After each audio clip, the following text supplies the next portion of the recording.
You're live. Welcome, welcome, welcome.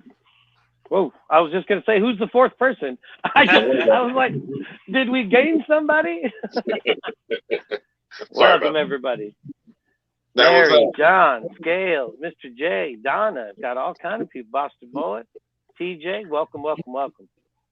That great slideshow opening was all courtesy of Justin over there. He made that yesterday, so I want to give him a shout out to that. Just so you know, I'm not going to take credit. He did it. It's all good. And yours will be on our next show because I didn't put you on because you haven't been on yet. But from now on out, you'll be in the slideshow. Yeah. And if you could send like a good copy of your logo, you know, then we'll put it on his TV and stuff and it'll be a good copy so it ain't blurry and stuff too. So. Yep, not a problem. You can just send that to you can send it to Justin. He's the technical part of the business. So. Oh yeah, I'm not very technical. No, me neither. Yeah, I don't know if I'm the technical side, but I'm learning. What's up, TJ, Mary, Mike, Donna, John? Hey, Heather's in here too as well. Heather, Todd from TNT, Scales, Mr. J, and everybody here. Welcome, welcome, welcome. Am I going to be able to see Reptile, the chat? Welcome. It depends on what you're on. Are you on a phone or? No, I'm on a computer. Oh, do you have a phone that you can go on to YouTube with? It makes it a lot easier. Just make sure the sound on the phone is down. Oh no, you're totally fine. I got you. Yeah, been here, done that. It makes it a ton easier. It makes it a ton easier. Okay, here we go. There we go. I got a chat. Yep. Yeah, if y'all would too, please go over and subscribe to Alltime Reptiles channel too. Awesome content when he puts it out. If Justin don't find the link here in a minute, I will. He usually does some posting. Let me see. I got it in the description. I got his YouTube link in the description of my channel and the description too. Look at you, fancy pants.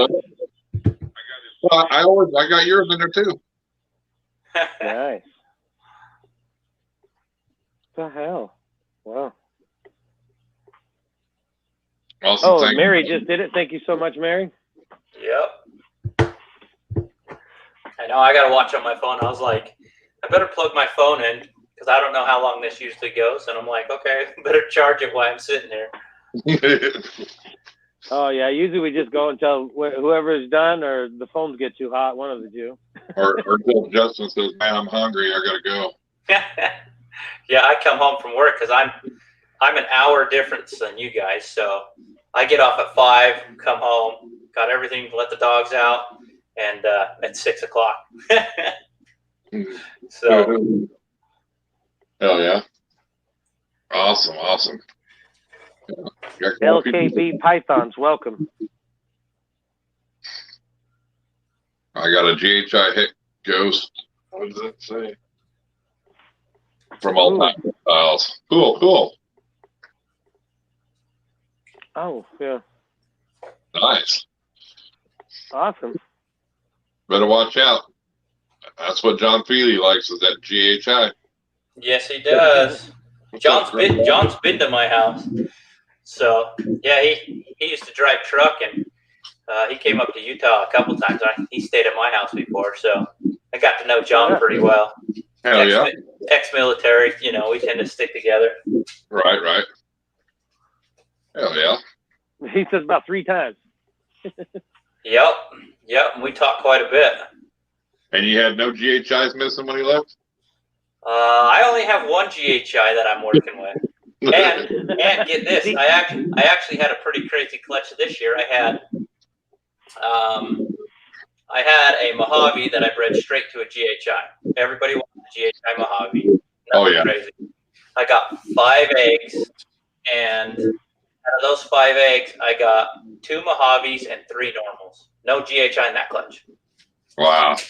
So I almost thought it was a Barco clutch, so I talked to a bunch of people, and I've had a bunch of mixed answers on that, but I did have a male in that clutch. I had 1 male, so I don't know why that would happen.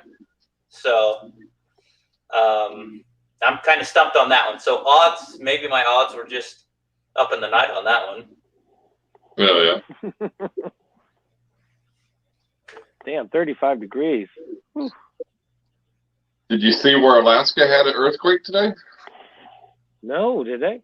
Yeah, it was like a 7 point something. No Wow. shit. Yeah. Well, you figured Bad Blood would have said something. I was out there. I forget where it was at in Alaska. I seen that though. He might know. He might say something. Which is crazy. I figured maybe. Yeah, I should send out your package tomorrow or the next day. Maybe tomorrow. Oh yeah. I was gonna do it today, but post office is always crazy on Monday. Yep. Well, Every time. Yeah, I hate send trying out to ship stickers shit on Monday. I went down there to send out all them envelopes and stickers last Monday, and it was a holiday. I didn't even realize it, He didn't even feel that earthquake. Oh, he didn't? That's what he says, yeah. Yeah, it was on. Oh, he didn't feel it there? Wow. Alaska's big. big. Alaska's big, though, dude. It was like... Well, yeah. I don't know. That's a big earthquake, though. We had one. It was really weird. Right as that whole Corona thing happened, I think we had a 5.7 here in roughly Salt Lake, and I felt it at my house, and I'm probably 30 minutes away. Right. I mean, rocked everything. I mean, I had everything swinging in my house, all my light fixtures. It's weird. It's a weird feeling when you have those. Oh, for sure. Grab your balls. Welcome. What's up, Jose? Wasn't that where Mr. J's at? Yeah, he's in Utah. Salt Lake, yeah. Yeah, Alaska's huge.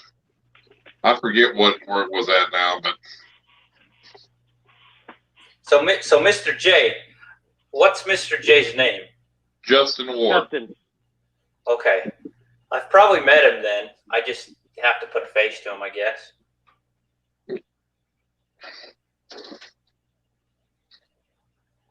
Well, yeah, the face he uses for his channel is not him. Yeah. Oh. Well, maybe when he wakes up. Oh, no. That doesn't even look like him. Yeah. when he wakes up, he's a little rough, but he's not quite that rough. Yeah, I actually vended. Salt Lake actually had their first expo, so I prepaid for a bunch because I vend a bunch of expos. Oh, right. I do. Yeah, I paid for Utah, so the one here locally. I did pay for Phoenix, Arizona, and then I was going to go to the Vegas one, and all of them rolled over into the fall, so I'm like, I don't need the money back, I'll just go to the next one. Well, Vegas one just canceled again, so there's not going to be a Vegas one.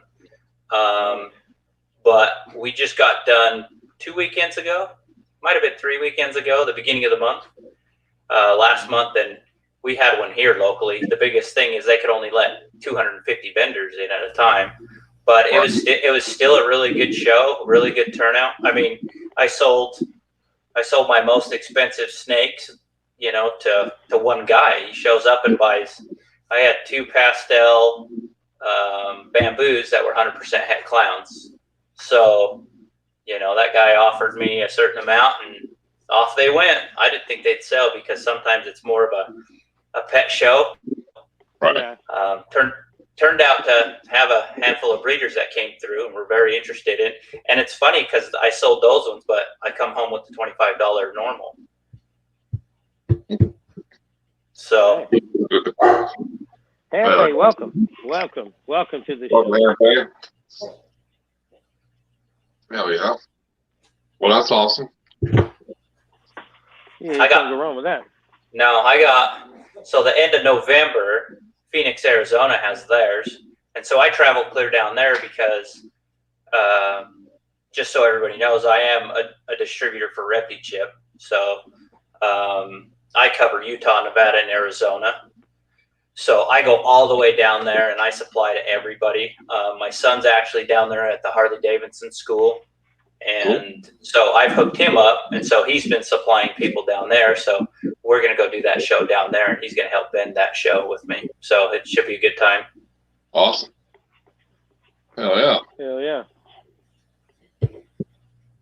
Oh yeah. Yeah. That is awesome. You went to the Las Vegas show and there when they had it, you know, so. What was that? I noticed you've been to the Las Vegas show, been in there before. Yeah, it's kind of funny because what I'll do is I tend to check the show out first just to see, you know, what the turnout is, how much I need to bring, because, you know, I've hauled a pallet of Reptile chip down to Vegas, but I wanted to make sure, because you're talking, you know, one brick's 10 pounds consistently, Right. but a pallet's 210 blocks. So you do the math, you're hauling over a ton down to Vegas. So we got to make sure it's worth it. And, you know, I think my best one, I did 165 blocks at one expo. So, I mean, it was turning over pretty fast. So yeah, that's fun. So that kind of helps me keep my hobby going, because that, you know, if it's a bad show and I don't sell snakes, you know, I am making a little bit of money on the Reptile chip. So it kind of helps me push everything. And so it's helped me push other reps as well. So I've got a handful of reps here. I've got one in Ogden. I've got me in Davis County, and I've got one in Tooele here in Utah. And then I've just picked up another pet store here. So now I'm up to 5 pet stores, and I supply the local Sequest here as well. So nice. Yeah, keeps me going for sure, especially with a full-time job and doing all my animals. So Right.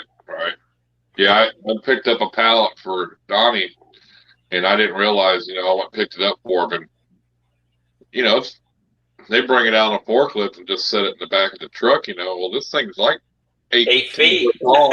You know, I'm thinking, what the hell, you know, and it's got a broken pallet, and I'm thinking, oh, great, you know. I'm thinking, oh, my God, you know. I wasn't prepared for all that, you know. But I got her. It was I strapped her down, and away we went. This sucker was just walking back and forth. Roll on with it, you know. It's like, just keep going, we'll make it.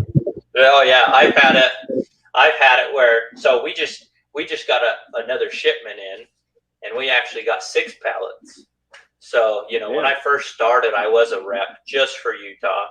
But then the more I sold, JT finally talked to me, goes, you know, how would you feel about being a distributor? And he just all of a sudden made me a distributor all the way down to Arizona. I was like, okay, I'll take it. Like, so I'll supply it. That's fine. And so, but it's been good because I've vended expos anywhere from Montana out to Winnemucca, Nevada, Vegas, down into Phoenix. Welcome.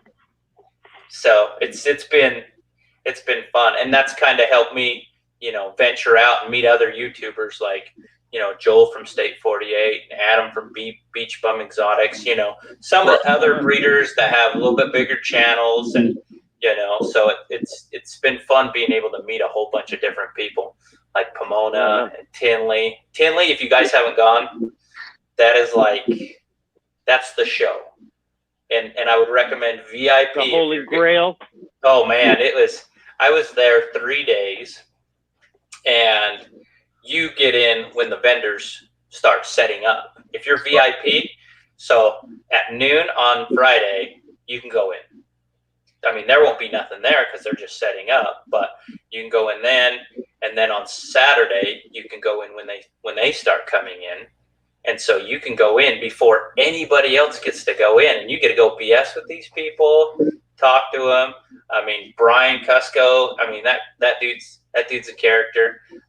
Become pretty good friends with Jimmy from Ball Life, from Freedom Breeder. Awesome guy. So the nice thing is you get to go in first, and you can actually have a little bit more one-on-one with these people as they're setting up. So, and even if you wanted to help them, you can help them. But I think VIP was like $50 for those 3 days. No, I mean, what's a show? 3 days, that ain't bad at all. No, and going in first, no line, no nothing. Yeah. They look at your tag and you're off you go. I don't think I've seen every booth there. In 3 days, I didn't visually was able to see every booth one by one checking out their snakes. Yeah, that's how big it is. It's pretty amazing. And same with Pomona. Pomona's catching up. Right. I'd love to go to Arlington. That's my next one for sure. Yeah. Nice. Yeah. Tinley is the holy grail. Okay, thanks, Hampe. For sure. Yeah. It's like dun dun. Yeah, it was kind of bad this year because there was people there and they canceled it. Yeah. So there's actually a guy here locally that deals with Garrett Hartle from Reach Out Reptiles. So he's local, and he came to the show, and I started talking to him because I seen him on that show where Reach Out Reptiles went to Tinley and they canceled it, and they were out there, Come to find out, I started talking to him. Well, he breeds super dwarfs, and he just, he's very low key, but he's good friends with Garrett Hartle, and I thought that was kind of interesting. There's a local guy here that deals with all the people that I deal with. So it's like, whenever you want to come up. I'll show you some super dwarfs and all sorts of stuff. So that might be my next step. Yeah. There's some pretty big breeders here that are kind of low key. All right, Todd, thanks for coming in. That you wouldn't realize. So right. Yeah, that'll be my future right there. The super dwarfs.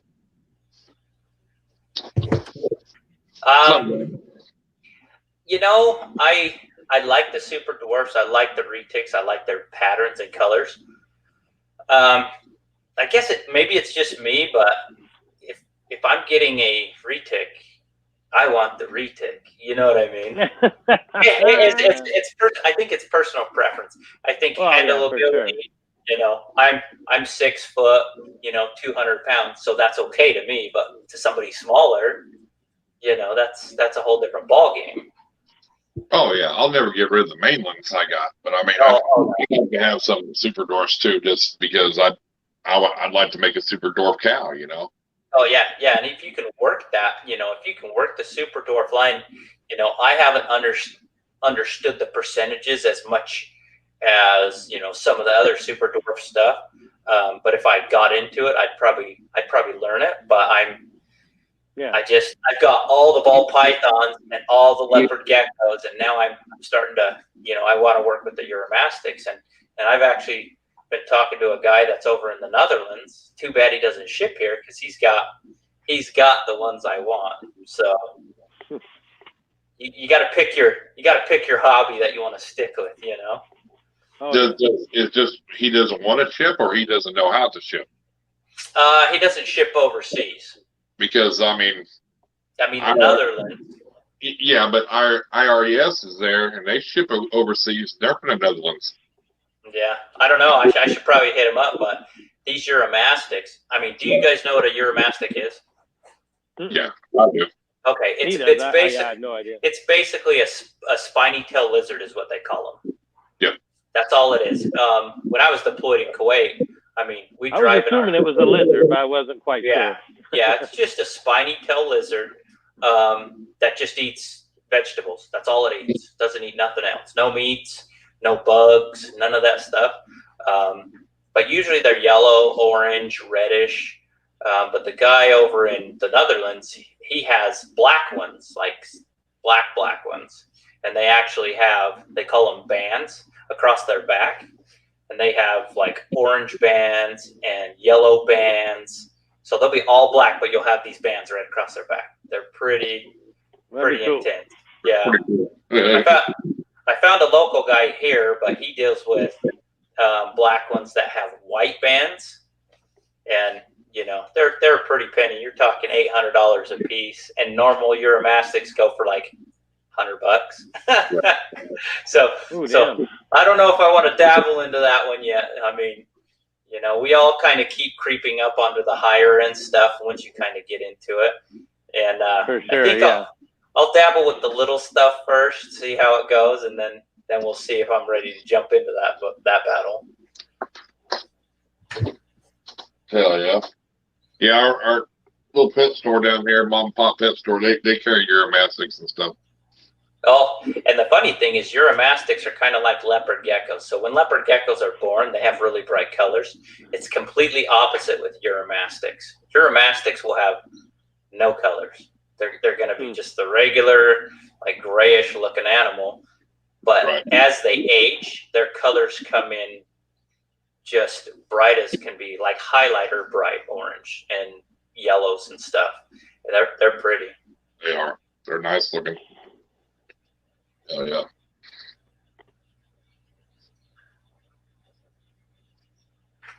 So okay, shoot. You first. So you're breeding. You and your son both breed leopard geckos. My son kind of got into it. I kind of pushed him into it because he wanted a little hobby. Hold on. I got a big horse. Malcolm.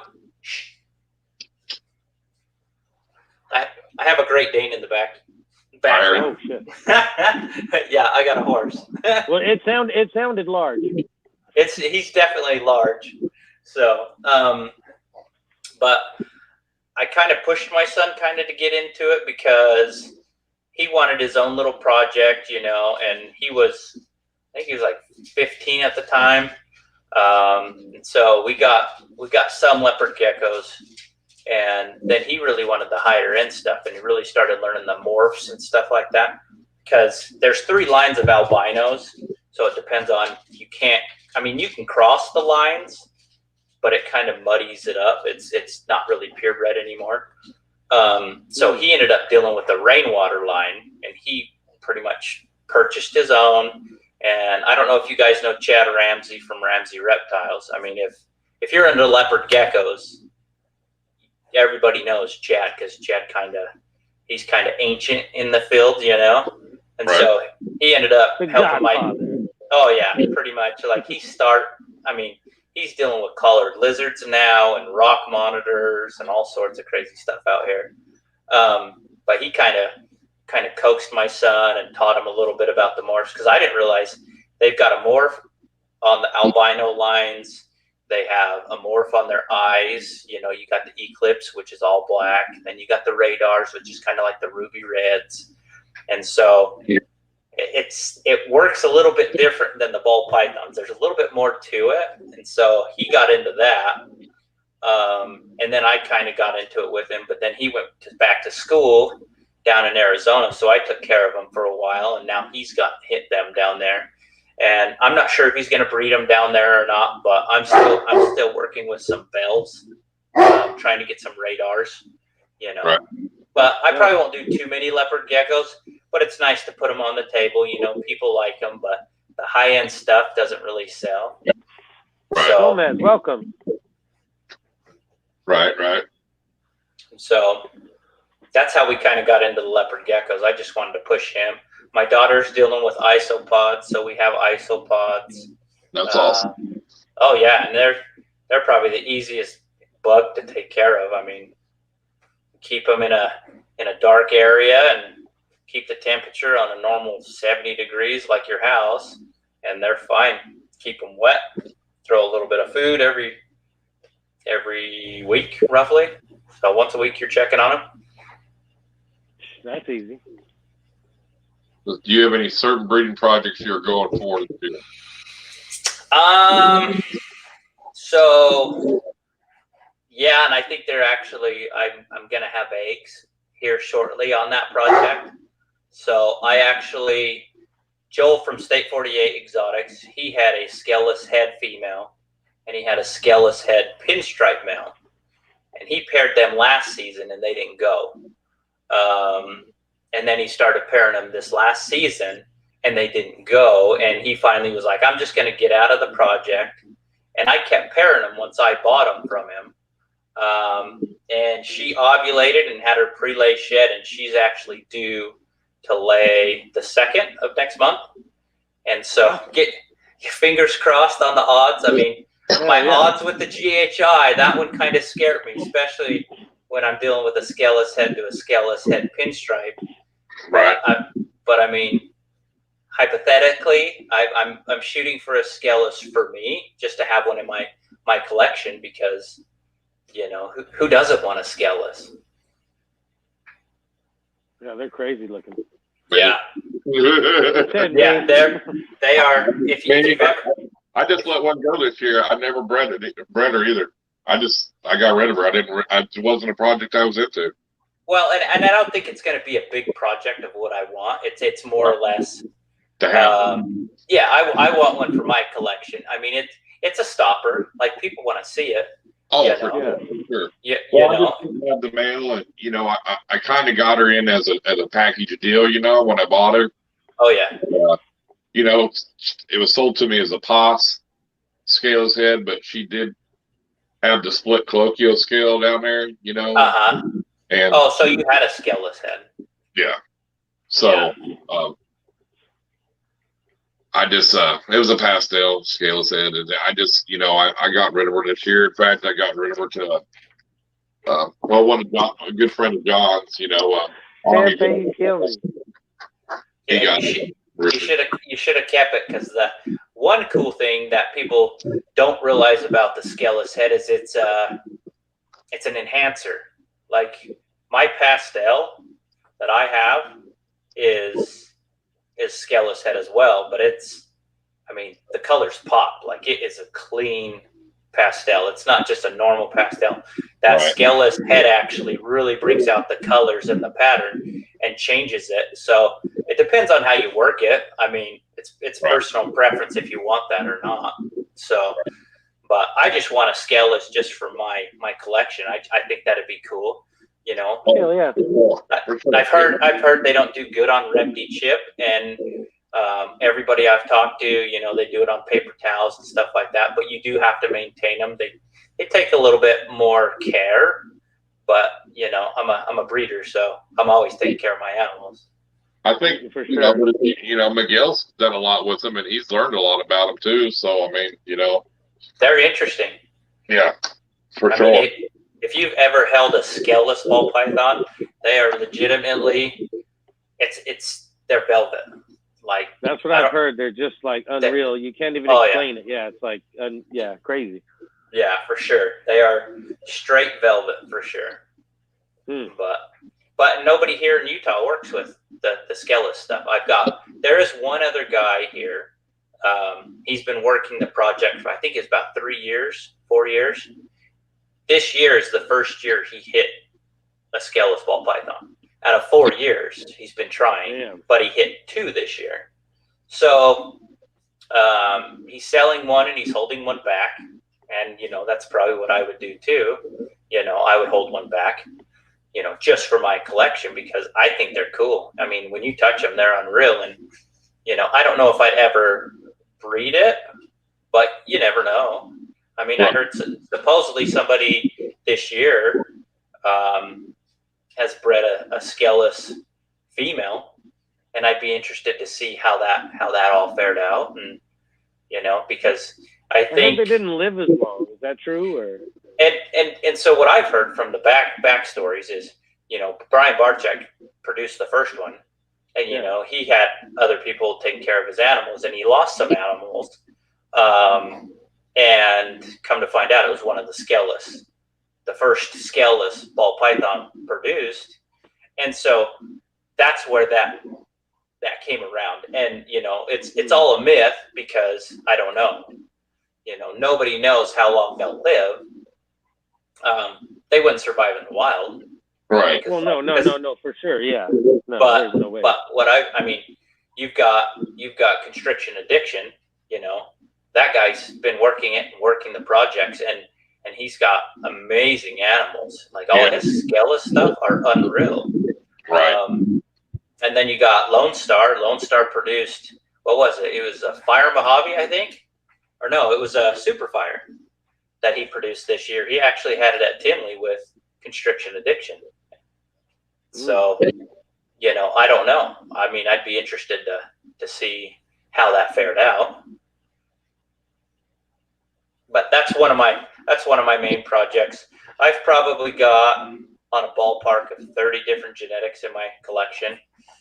So I'm working with G-stripe stuff. I'm trying to hit some super stripe stuff. I've got lots of clown stuff that I'm working with. Trying to raise up some pied females to start getting some pied stuff. I've got probably my most anticipated, and I'm growing them up and growing them up, and when I hit them, it'll be interesting to see. I've got a cinnamon inchy pinstripe. No, wait, let me see if I got those right. They're all messed up. I've got a leopard pin pied male that I'm going to breed to an inchy cinnamon pinstripe pied. Nice. So a lot of genetics, but now that I'm learning inchy and cinnamon are allelic, right? So that, that's telling me I'm going to get inchy or cinnamon pieds on a minimum. That's the bare minimum I'm going to get out of that whole clutch. But if I add leopard and pin to it, then it's going to be amazing. Oh yeah, for sure. So I'm just raising her up, and we'll see. And I'm thinking probably next year. Low life, welcome. Spartan Reptiles, welcome. I think next season will be pretty interesting. It's funny because when you start, you're working with 1 gene, 2 gene when you first start, but then each year it gets better and better, and then you're more willing to dump a little bit more money into it, and then a little bit more. Sure, yeah. And then when you go spend $700, oh man, I couldn't even imagine how much money I've spent, but you get good deals at expos, so usually I'll run around and talk to the other breeders, and usually I'll pick up something. But I'm to the point, I've got so many genetics, I'm going to sit back and see what works in my project, because I'm just not going to buy something to buy something. Right. It has to fit into the line. Like I just purchased so I have a pastel clown male that I've been using to produce all my clown stuff. I just purchased a Pastavi clown male. And so now I'm going to try and add the Mojave into it and start messing with Mojave to cinnamons and the inchies, and start making some Mojave inchy clowns. Just kind of start moving the Mojave. I like single genes. I don't know why people are so against the single genes, because your odds are so much better when you're working with 1 gene to 3 genes. If you're trying to get one thing, GHI to a Mojave, if you put those 2, you've got better odds than putting like a pastel GHI spot nose something, right? Mojave. Now you're killing your odds if you think about it. Just right. Depends on what you're shooting for. For sure. Yeah, and then just having to try to identify something with 7 or 8 genes in it. Yeah. I actually have a girl in pre-lay shed I bred last year. She didn't lay. Bred her again this year, and finally she ovulated. So it's been a weird year. I'm actually still waiting on eggs. I'm going to have New Year's babies, coming, and that's not normal. I think last year my latest clutch came out of the eggs in August. Well, so there's nothing normal about this year, though. Oh no, not even close. But, yeah. if you can have eggs all year round and breed all year round, I think that's perfect, though. You know what I mean? Well, and so the females. So I average, and I tell a lot of people I don't have an ultrasound. I just check them my ways. I watch them. I watch how they perform. I average about 50% go rate. And so that's why I was really weird this season, because I paired the same time as last year, maybe a month later, and I'm still getting eggs. So they held on way longer, and I don't know if I honestly think it's the barometric pressure. When the weather changes, that's when they're going to go.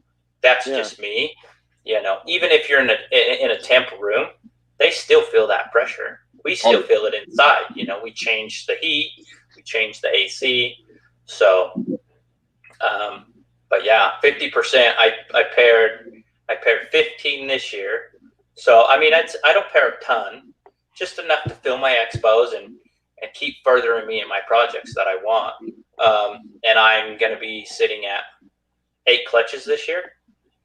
So my last clutch will be fun because we talk about all the genes, trying to figure them out. I actually bred a butter cinnamon yellow belly, bred to a pastel inchy specter.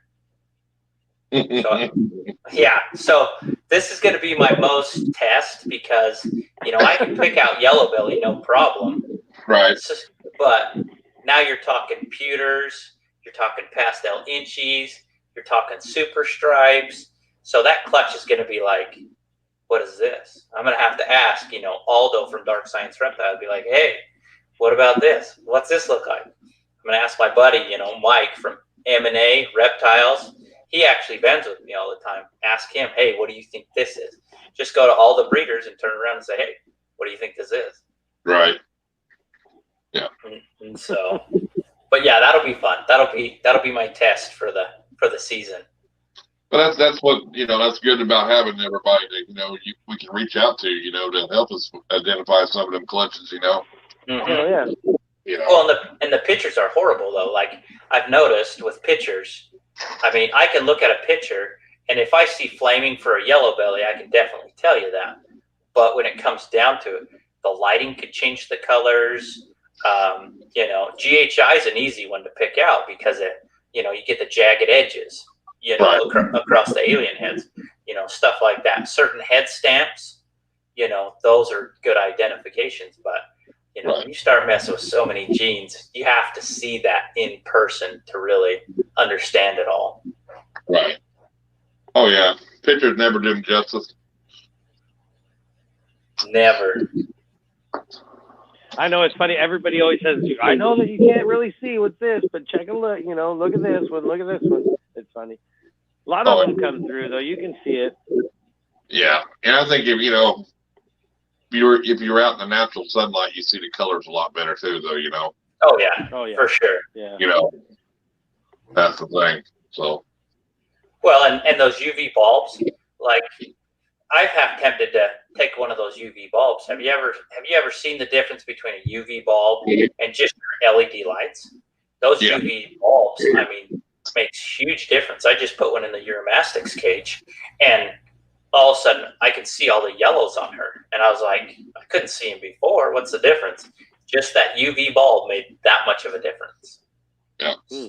So to take pictures, it'd be interesting if you could take just a normal can light and use one of them can lights with a UV bulb to see what kind of colors pop in your snakes. That's good. You know? Well, that's like a lot of those ring lights and shit will come with 3 different settings and shit, and you can just kind of, and it gives your snake a different look, each one of them, you know? Oh, yeah. You can take pictures all day long, but, you know, you could put 4 different pictures up of the same snake and people wouldn't understand the difference unless they were taking those pictures. Yeah.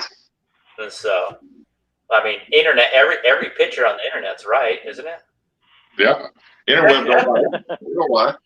Yeah. Yeah. So what retics do you have? So I actually have, it was one of the first Sunfire het endocarmals in the U.S. I'm trying to remember who I got it from. I got it a while ago. So he's just a Sunfire het endocarmal. He's about, I'd say 7 feet long. But I mean, diameter, they don't get size until they get their length. They stretch out real far, and then all of a sudden they start putting on mass. And so he eats probably 2 mediums a week on a ballpark, and he'd take more. If I threw it in there, he'd take more. Right. And then I've got purple Sunfire, and she's smoking. You know, she's kind of a feisty one, and I've heard females are a little bit more feisty, but she likes her cage. But when she's out, she's fine. Like, I've never had an issue with my retics. You know, I if they're not in shed, I'll take them to my expos, other than Montana, because they're illegal in Montana. So didn't want to risk that one, and I didn't really want to pay for a permit to take it up so people can check it out. Right. So. Yeah, my female's more flighty than my male, for sure. Yeah, and that's fine. But once they're out, they're totally fine. Yeah. Yeah, they're both fine when they're out. Mine are like yours. They're not as big around, but they're getting the length on them. Oh, yeah. They don't look big. They'll curl up in a ball like this, and you're like, they're 7 feet. And they're like, no, they're not. You pull them out, and they just keep going and going and going. But the purple's nice. I like that purple. I got a purple Phantom, and it's the purple and the orange is amazing, you know. I love the purple gene. You know, Yeah. the white face is fine. Like, I really like the white. It's very crisp white. But I like the purple. I think it makes everything, all the colors pop brighter. It does. She's got a lot of oranging in her and stuff like that just because of that purple one. Yeah.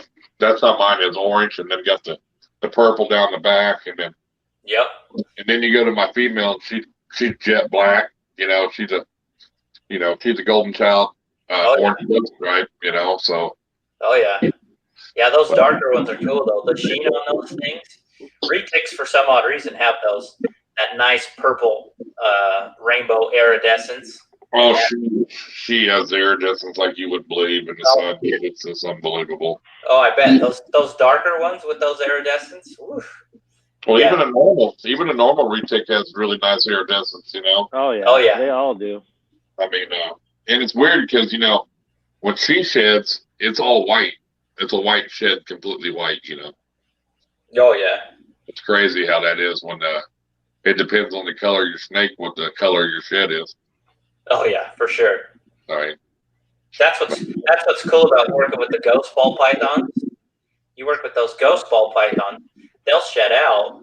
But the cool thing is, on normal ball python sheds, you see that pattern on the sides. Not crazy, but you get that, the alien heads and stuff. On the ghosts or hypos or even the orange ghost, you won't get none of that. Yeah, I don't get them on mine at all. I got a couple of them. Weird. It's weird. I wouldn't think that'd make that big of a difference, but it does. So. Yeah, I don't. It's I took a picture of my orange ghost the other day. I thought, man, I'm not going to even go tell, that this is like an orange ghost dolled out, Oh yeah. But I'll tell you what, I took it with that new S20 Note Ultra. Let me tell you what, you can see it was an orange ghost. You can see the pattern. It was awesome. I can't believe the camera's pretty nice. So.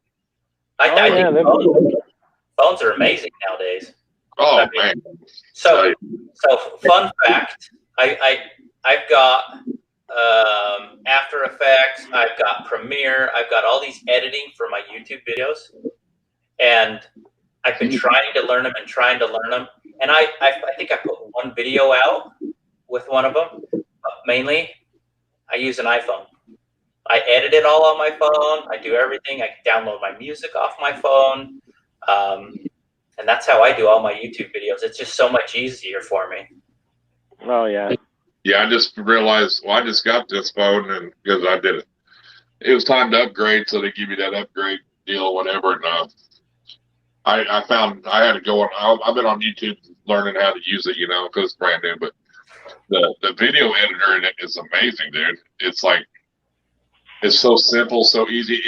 Everything comes with all your copyright-free music. It says to use, for YouTube and everything. I mean, you can just. It's way easier than the InShot that I've been using. Oh yeah. Well, and so I pay for every year. I pay $25 for it's called Video Show. I download Video Show, and that stores all my stuff, and I can cut, and I can edit, I can paste, whatever. But then I also use Epidemic. They're the ones that do all my sound. And you can go through and you can pick all sorts of different stuff for YouTube. And the nice thing is they give you that license, so you don't get tagged for using the music. Really? So it's all free music. The only caveat is you're paying pretty much like a Netflix fee per month. So, I mean, granted, I still, three songs off, but usually I download a bunch just so I can use them in different videos. And, it costs me $15 a month. I'll take it because they have good music, Do you have to put the credits in the description? No, you don't. Yeah. So usually I download it, and it actually basically tags it saying that it's, you've got the license and you're good to put it on there. And I've noticed with them, every one that I've put out with that, I've never been flagged on it. So that makes a huge difference because flags actually hurts. I'd love to be monetized, but it's, YouTube's hard for me because full-time job, you know, all my animals. I think I've got probably 100 snakes. You know, I breed my own rodents. I've got dogs. I've got monitors. And so getting to the YouTube, you know, I was really good when I first started because, you know, I could put it out a lot easier. I didn't have nearly the overhead and the animals to take care of. And, you know, just my rodents, I probably have 400 rodents that I turn around and I breed and I feed my animals, and you know, it saves me a lot of money. Oh, for sure. Hell yeah. I believe in that too. I mean, you have to breed your own rodents. Yeah, I do, Eric. I don't think I could afford to do it. How many snakes? What were you talking about the other night? How many snakes do you have, Irondogg?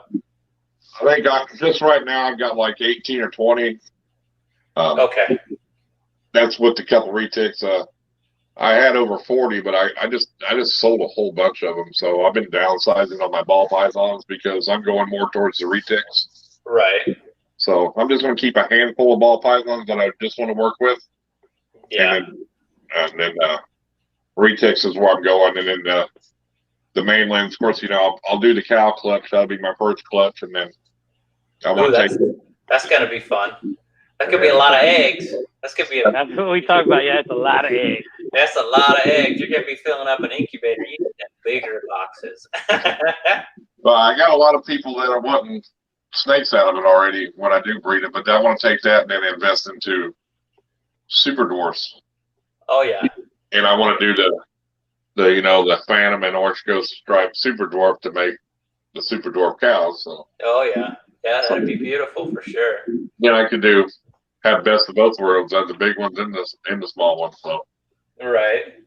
And then that's it. Yeah, I don't want to sit there and breed, 4 or 5 retics a year. I mean, that's, one female, maybe. Yeah. If it got to the point where that's all I did, maybe 2, but no more than that a year, I mean, and I'd like to have a female to rotate every year, Right. Because I don't want 300-400, have 3 or 4 retics and then have 300 eggs.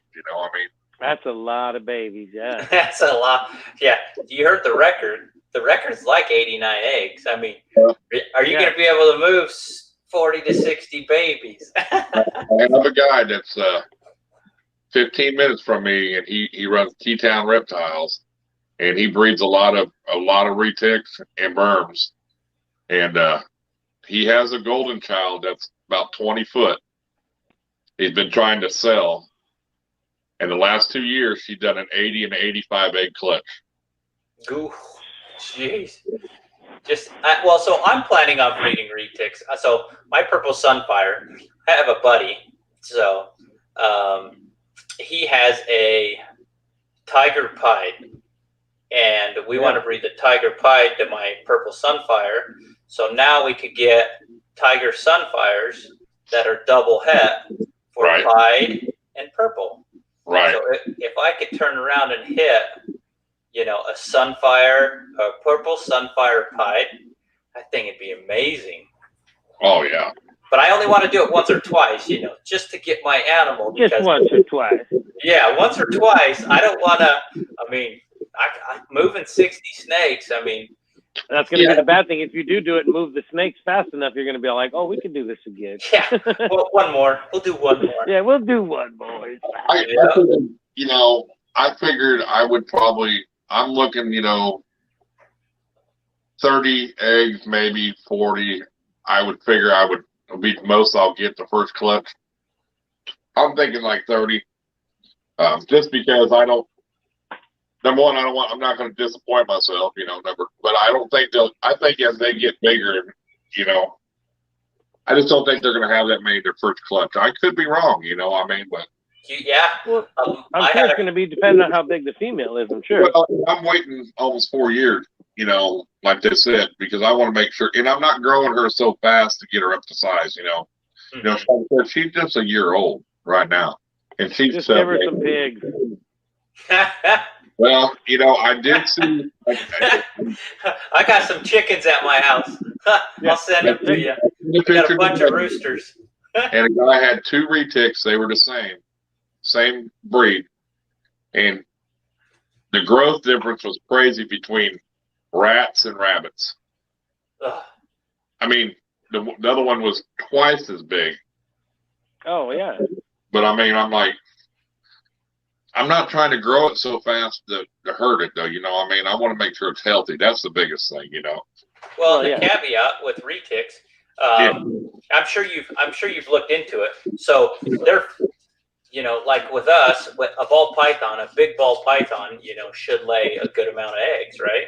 So with retics, their fat ratio has to equivalent, because they might not ovulate if they're too fat, and if they're not fat enough, then they might not ovulate. So I actually heard it takes a little bit more trimming of the animal to kind of get her where she's ready to actually, you know, take and actually lay some eggs for you. I mean, I know a lot of people. I know a lot of people that feed like just big rats, and they got decent sized retics, but before breeding season, like a month or so ahead, they pound the rabbits to them, you know. But they got 2 egg canals, you know. Yeah. That's the thing, you know, with the retic. I mean, Jay just had a clutch and she had like 20 eggs, but she was bound up on that whole other side and hadn't laid nothing yet, you know.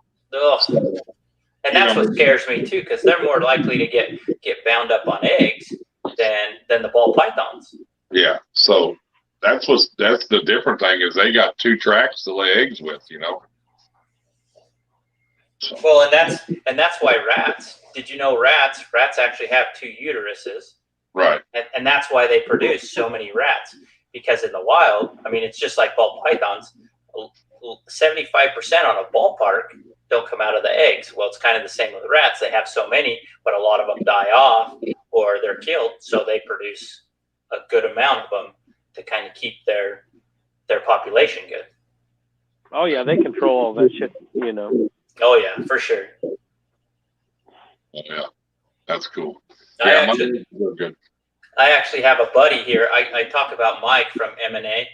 So it's funny how I met him. He was a rat supplier. So when I got into it, I figured, hey, you know, I'm gonna get some rats from him. Well, I found out he bred snakes as well, and so we started talking, and we become good friends. Like, he vends all my expos. He's my rep actually out in like North Ogden area, and he produces on an average about 4,000 rats a month. Holy yeah. He supplies probably the whole state. You're probably talking an hour or 2 away. He supplies to, and he does, and so that started his main focus, but now he's into. I mean, I bet he's got 300 plus snakes right now. Wow. Yeah, he just hit an amazing. He doesn't know if it's a world's first yet, and he's holding it back, and he's going to kind of jump into it. But he hit a silver streak mahogany, which is a super pastel, black pastel mahogany. Right. And black is nice. Like, that thing is insane, but it's got the blushing like a super pastel on its noggin. So, you know, he produces tons of rodents, and I don't know how he does it. Like, that's way too much for me, but That's a lot of rodents. Huh? Yeah. That's a full-time job right there. I mean, that's. Oh yeah. He works a full-time job, and then he works a full-time job, comes home, and takes care of animals. Oh wow. So you don't ever sleep. Oh no, he's an early bird, and rodents. No, he flips them pretty fast though. Like, he has a lot of customers, and you know, he's talked about it, and we've talked about it, and start bringing them to all of our expos, because you know, you go to my table on an expo, you got Repi chips, so you got the bedding, you've got the animals, and you got the food. Like, that's a whole package deal right there. Hell yeah. Welcome, LC, to the channel. Welcome. Oh yeah.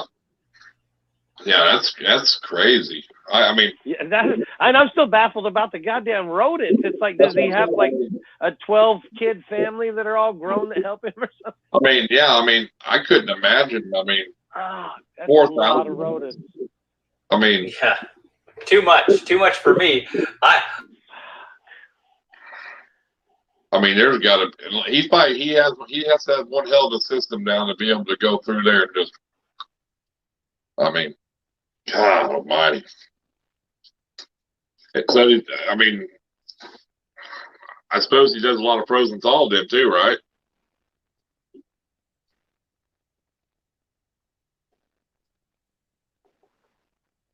Are we frozen? Oh, there we are. I think. Okay, there you are. There you go. We're back. Does he do a lot of frozen thawed? Yes, he does a lot of frozen thawed. He does. He's got rats. He's got mice. He's got African soft furs, and he says the African soft furs are a pain in the butt. Really? Yeah, he doesn't like the African soft furs. So, but yeah, he sells tons of it. He does the frozen, and he does it the humane way. He just gasses them, nothing crazy. Right. Yeah. Because I've heard of all sorts of different ways, and I can't do that. I couldn't crack a neck on a rat or nothing like that. Like, I'm not much for me. I like animals. Yeah, I'm not. I've done some frozen thaws, and I cover the tub up when I do it. Yeah. I don't want to watch. Because now if you had told me 15 years ago, oh, you're gonna have. I said I would never cared about a rat, you know what I mean? But once you start breeding them, it's like they're cute. They're cute little things. I like the black and whites. Get the spots on the face, and you're just like, all right, I'm gonna have to feed you now. So here we go. See you. I got them curly-haired ones too, and stuff. Oh yeah, yep. It does make it tough, but circle of life, right? Oh yeah, but I think that the ASFs are easier for me than the rats. Way easier. Way easier. I heard they're meaner though. They are meaner. I heard they're way meaner. They're little pain in the butts. I can get in there. It depends. I had the one colony, they were vicious, and then the other ones are all right. They definitely don't take no shit. If you go poking around, they will let you know. They will let you know. Hey. Yeah. You bit me. Yeah, Justin got bit on his live stream a few weeks ago. That's funny. It busted me open too. It got loose. I'm all bleeding everywhere trying to catch the damn thing during the live. It wasn't fun. That's funny. Yeah, I just clonked him with the hook and threw him in a tank, but I was live. Yeah, probably just pissed you off more likely. Yeah, it's like I was bleeding everywhere trying to catch the damn thing. It was. But I've actually used 4,000 rounds. Yeah. And dry ice seems to work way faster than gas. Oh, you heard that? Put a little chunk in there or something, or what? Yeah, I got a little bowl, like a little Tupperware bowl with a lid. Yeah. And it got some holes on it. And I put a little chunk in there, and I just dumped hot water on it, shut the lid, and within a minute, they're done. Done. Yeah, and that, I just do. It just depends on what's easier for you.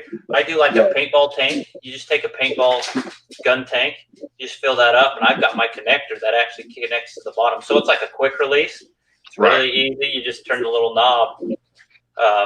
But now it seems like the place I was getting, my CO2 from doesn't do it. But I usually feed them off, or I've got buddies that come over and help me out, with my rats. Because when I wean, I think I wean on an average of like 100 a week. And so I usually I need help trying to catch them all. So I'll buy everybody beer, come catch the rodents. Oh yeah, that, I gave him a block of Reppy chip, coming and helping unload a 210 blocks into my house. They'll come over and be like, all right. So I'm like, here you go. Here's a block. That helps you out, and it helps me out. Hell yeah.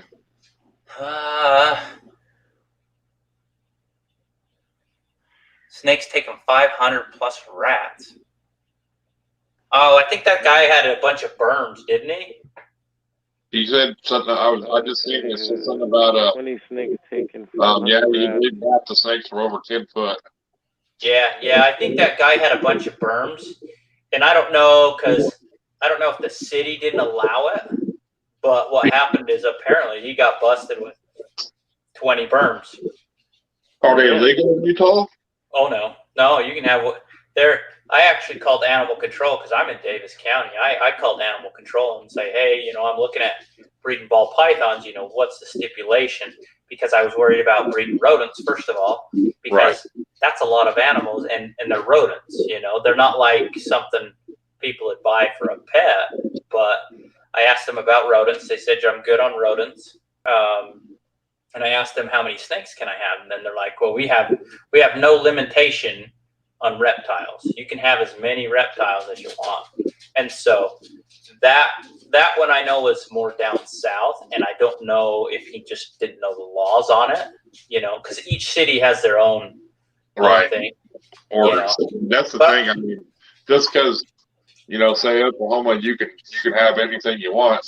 You better check your city ordinances because different cities have different ordinances. So a little caveat is I actually worked. I live in Layton in Utah, and I used to work for Layton City Public Works. I deployed. I brought them back a flag that was flown over Kuwait. They covered my job while I was gone, so I know a lot of people at the city. I know finance people. I know the code officers. I know cops. So it's you got to kind of work what you got. For sure, yeah. So all those guys over at the Public Works know I breed snakes. They know I have a reptile business. Some guys are scared to death of my house because they don't like snakes. But no, what I was gonna tell you about my buddy with the 4,000 rats. So he's actually done the math on bedding, on food, on caging, on water, on power, and everything like that. If you don't have on an average of 20 snakes, you're actually paying more than it's worth than just to buy your rodents. Does that make sense? So if you have over 20 snakes, it's worth it for you to breed rodents, but below, it's actually costing you more money to breed them. Did you know that? I don't think that. I don't. Yeah, exactly. Well, and it depends too, because here it's more accessible probably than maybe where you guys are. If I went, there are two places I can buy rodents from, and one place the smalls cost me $3.50. The other place it cost me $8. Oof! Yeah. You gotta find a guy that produces, because I'm paying like, when I go out there, I'm an average of like $2 a small. Well, it's got to the point where everybody that was breeding rodents here got out of it, and it's a lot of work to get, but you pay more money for them. So with me breeding rodents over the last couple of years, I've saved myself. I mean, I know what I spend a month, and I would pay probably more in a week than I would, breed my own for a month. Yeah. Around here, even if you can get rodents, they're so expensive that it's unreal. It costs you $6 for a mouse. I pay like 75 cents for a mouse. Yeah, see, that's nuts. Yeah. And it really, that just depends where you're from, I think, too, and how accessible they are. Because I mean, I could go get them for $1 or $2, but I'm going to drive an hour and a half to go get them. So, there you take your time and your gas, and so there again, I'm still coming out ahead. And I breed just enough to supply my collection too. You know what I'm saying? So.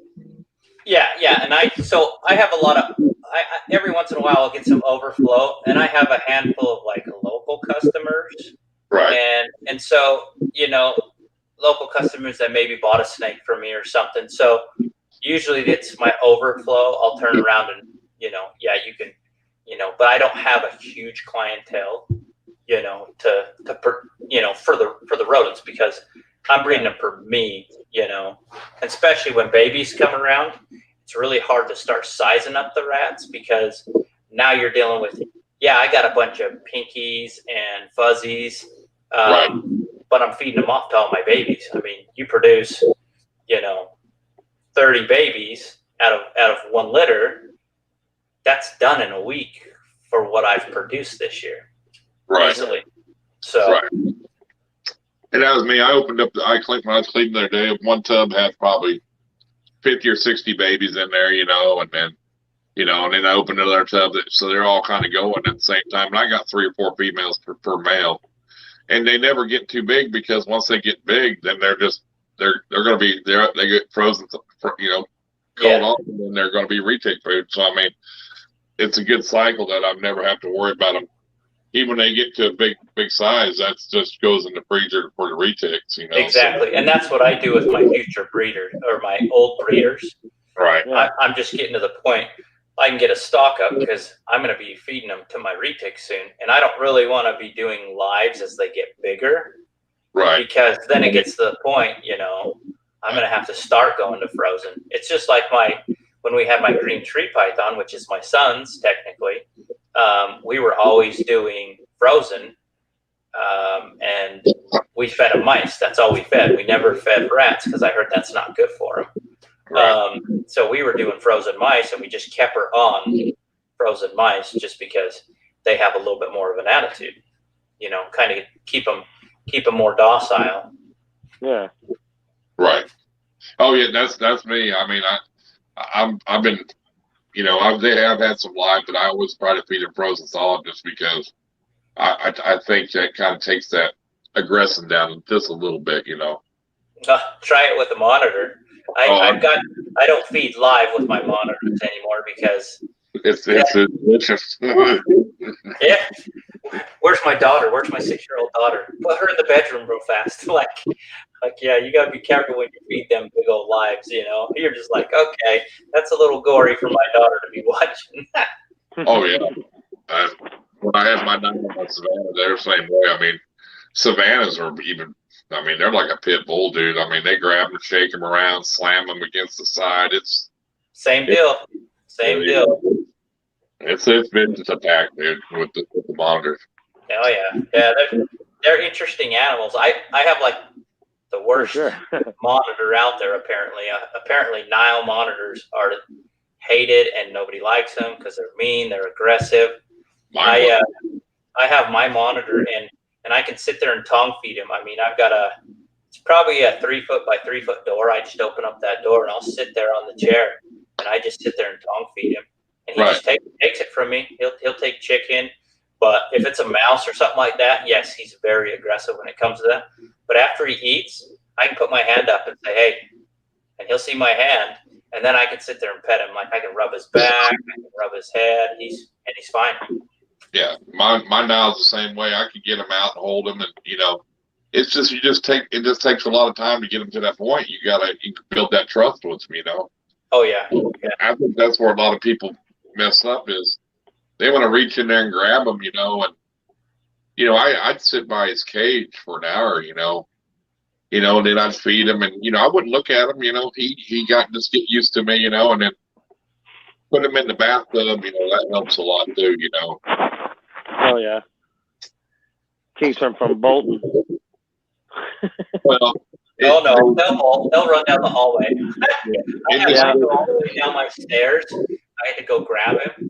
I grabbed him by the tail and just picked him up by the tail. And I think his diameter on his tail, let's say, I can show you like this, but it doesn't really matter. He's probably a 1 liter bottle. That's the base of his tail. That's how big it is. Right. Yeah. So I mean, I grab him by that tail, and he just sits there while I pick him up. And he'll let me take him up into his cage, and he's fine. But he gets a little spooked when he gets out because, he's to that point. I'm getting him out a little bit more, and he's like, "Oh, I'm not sure about this." And sometimes he'll bolt and he'll hiss, be all pissy with you. But it's just like wrestling an alligator. I mean, it's fun. You grab onto it and hold on for the ride. Exactly. And so, wear gloves for sure. See, I was told not to. I didn't wear gloves. I do just because. Well, he was bigger than when I was little, I mean, they told me when you get them, don't try to take the gloves off because that's bad when they're little, but Man, I'll tell Yeah, you but what. once it goes from bleeding to stitches, though, it helps with the gloves. Well, Oh yeah. exactly. I mean, there's a point, that hey, it ain't a 10-inch or 12-inch monitor. It's a goddamn 3-foot animal that's gonna rip you up. I think mine head to tail, he's probably pushing 5 feet. Right. So that's why I'm building him a bigger cage downstairs, because he's in an entertainment center. And I've noticed if you keep sizing their cages, they're better for them, I think. I mean, it keeps them more then going straight to a big cage, for sure. Instead of, because then they get overwhelmed and they're not sure. That's why when I pull him out of the cage, he's like, oh my gosh, this is new and there's so much room. Like, what do I do? And then he just kind of freaks out. And so he went from, like, when I first got him, he was in like a 40-gallon.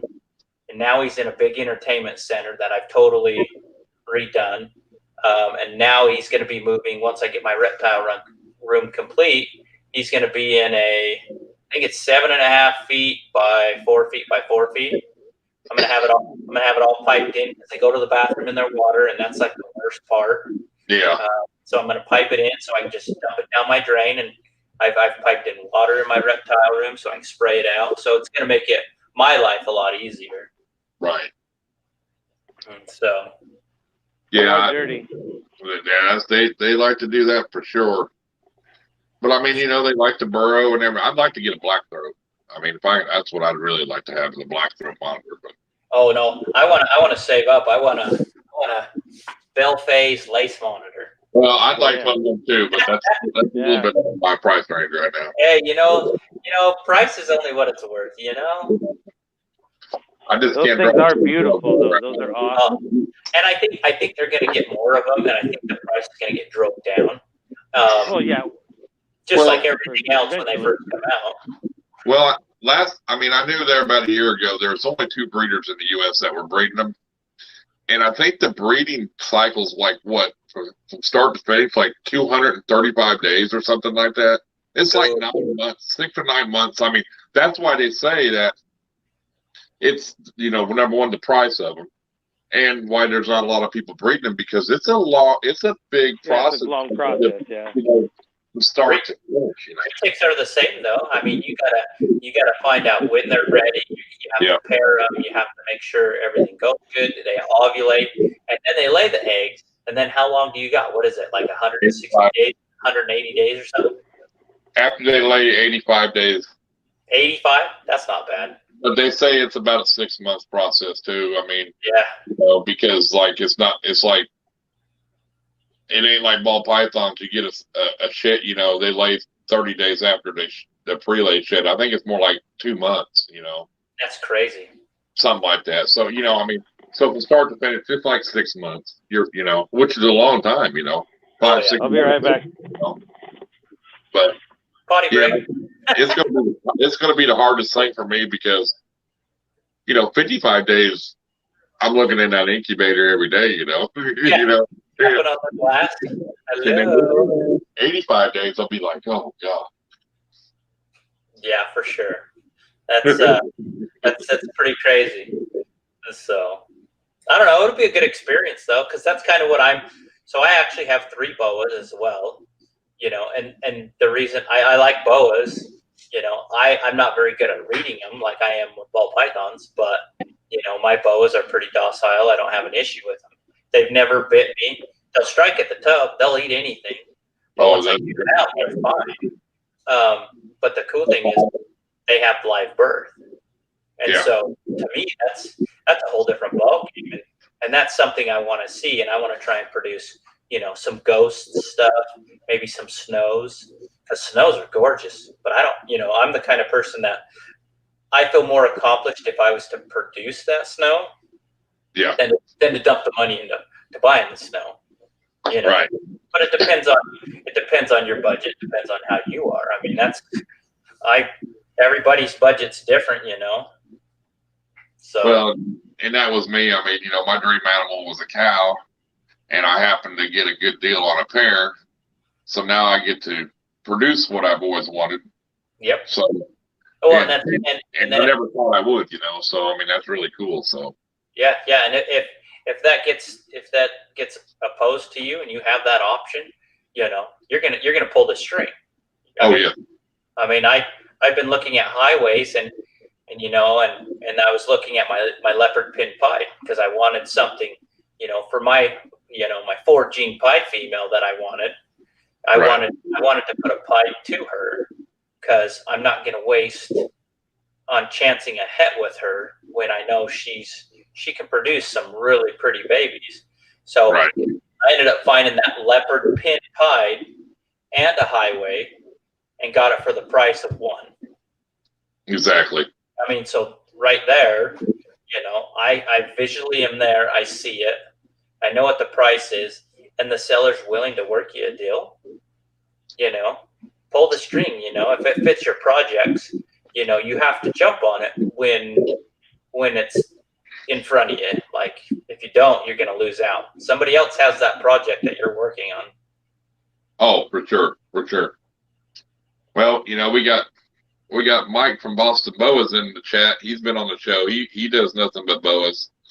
He produces a lot of nice stuff too. So yeah, he just posted. He goes, cull albino female bred to a hypo jungle, 100% het call albino. So, you know, 50% technically he should get his albinos. You know, oh, and then you tie hypo into it. He should be able to get some ghost jungles. That would be. I think that would be pretty sweet. I actually have an anery that's het call albino, and now I just got to find a hypo male that's call albino or het for call albino, and then I can start dabbling into that. But I'm kind of waiting until the females. You know, I'm in no hurry, so you know I want them to be the right size. And like I said, I'm not going to do a ton with boas, but you know, boas would definitely be fun. Well, whenever you do want to buy a boa, go check out his morph market and tell him that you've seen him on the Iron Animal Show, and he'll give you 15% off. There you go. Beep. And free shipping over $400. So there you go. I just put my plug there. Actually, nice. he sold a snake from somebody on here that watched that show, which was cool. So. Hey, where's he at in subscribers? Isn't he doing a giveaway at 1,000? He's doing a giveaway at 1,000. Where's he at now? I'm not sure. Who's doing the giveaway? Boston Boas. Okay. Once he hits 1,000 subscribers. On YouTube? Yeah. Yep. He shows that he's got a video showing the snake that he's holding back for the giveaway. Yeah, I'll have to take a look. Yeah.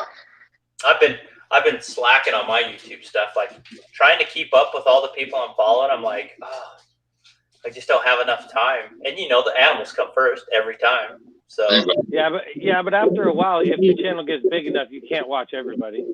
No, and my channel's not huge. I mean, I just put out stuff just so people can see what I'm doing. Right. Like I haven't done any egg cutting videos this year. You know, I've showed a little bit of my reptile room, but that's about it. I mean, I've been pretty mild.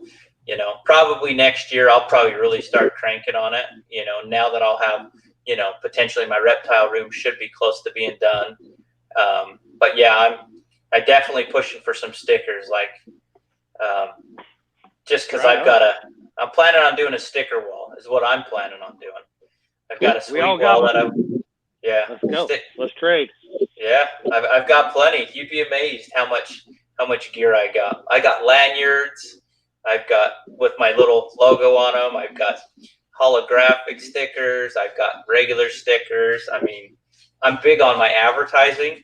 I mean, at the last expo, I had 4 tables. And 4 tables, I mean, you're talking 32 feet. How do you make a backdrop to cover 32 feet? Yeah. So I did a 16-foot purple, like drapes, and then I hung my 14-foot banner, and it covered, I mean, it was huge. And so people thought it was funny because I had the biggest banner at the expo. I'm like, hey, you know, it's got to look good, right? It's got to look professional, and you got to be professional about it. So yeah, I definitely got stickers, all sorts of stickers. So I'll definitely send you some. Yeah, sticker swap for sure. for sure. Hell yeah. Yeah, sticker I wheel like is sticker. where it's at, I think. Yeah, they send me all sorts. Like I got a roll. Like, Yeah. I got a roll of these round stickers, and they put out these little advertisements. So I got a roll of 50 for $9. Like, all right, I'll buy it. Pretty good. Yeah, and then they do 50 die-cast stickers. You usually get them for like $19, so I'll end up buying like 200 because then it drops the cost per sticker. And so I just keep my stickers up because I hand my stickers out like candy when I go to an expo. I put them on front of my table every time. Kids come by. It's funny. They'll put them right on their shirt, and they'll walk around and advertise me the whole expo. It's so funny. Hell yeah.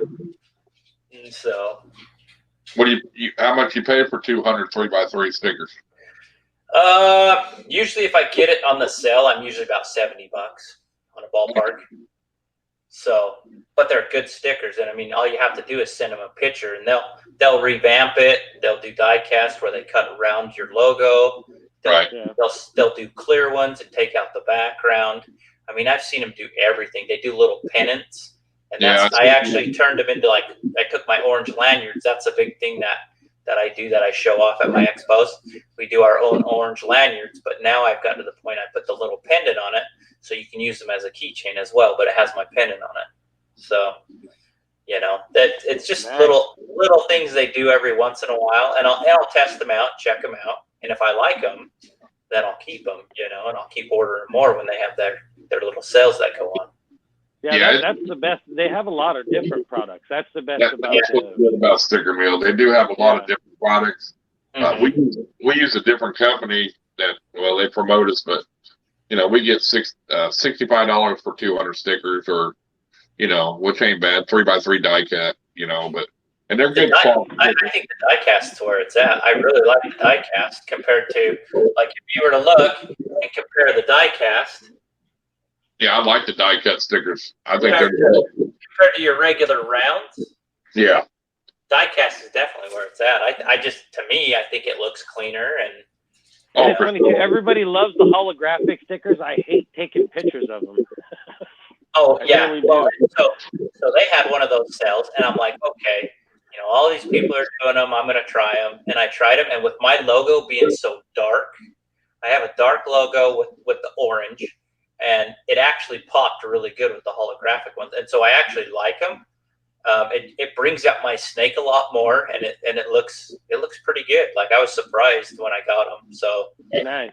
I keep those in stock for shipping reasons. I'll throw some of those in there, and I'll throw my die casts in there and some magnets and stuff like that. But yeah, I remember because I got one of your stickers waiting for a couple years ago.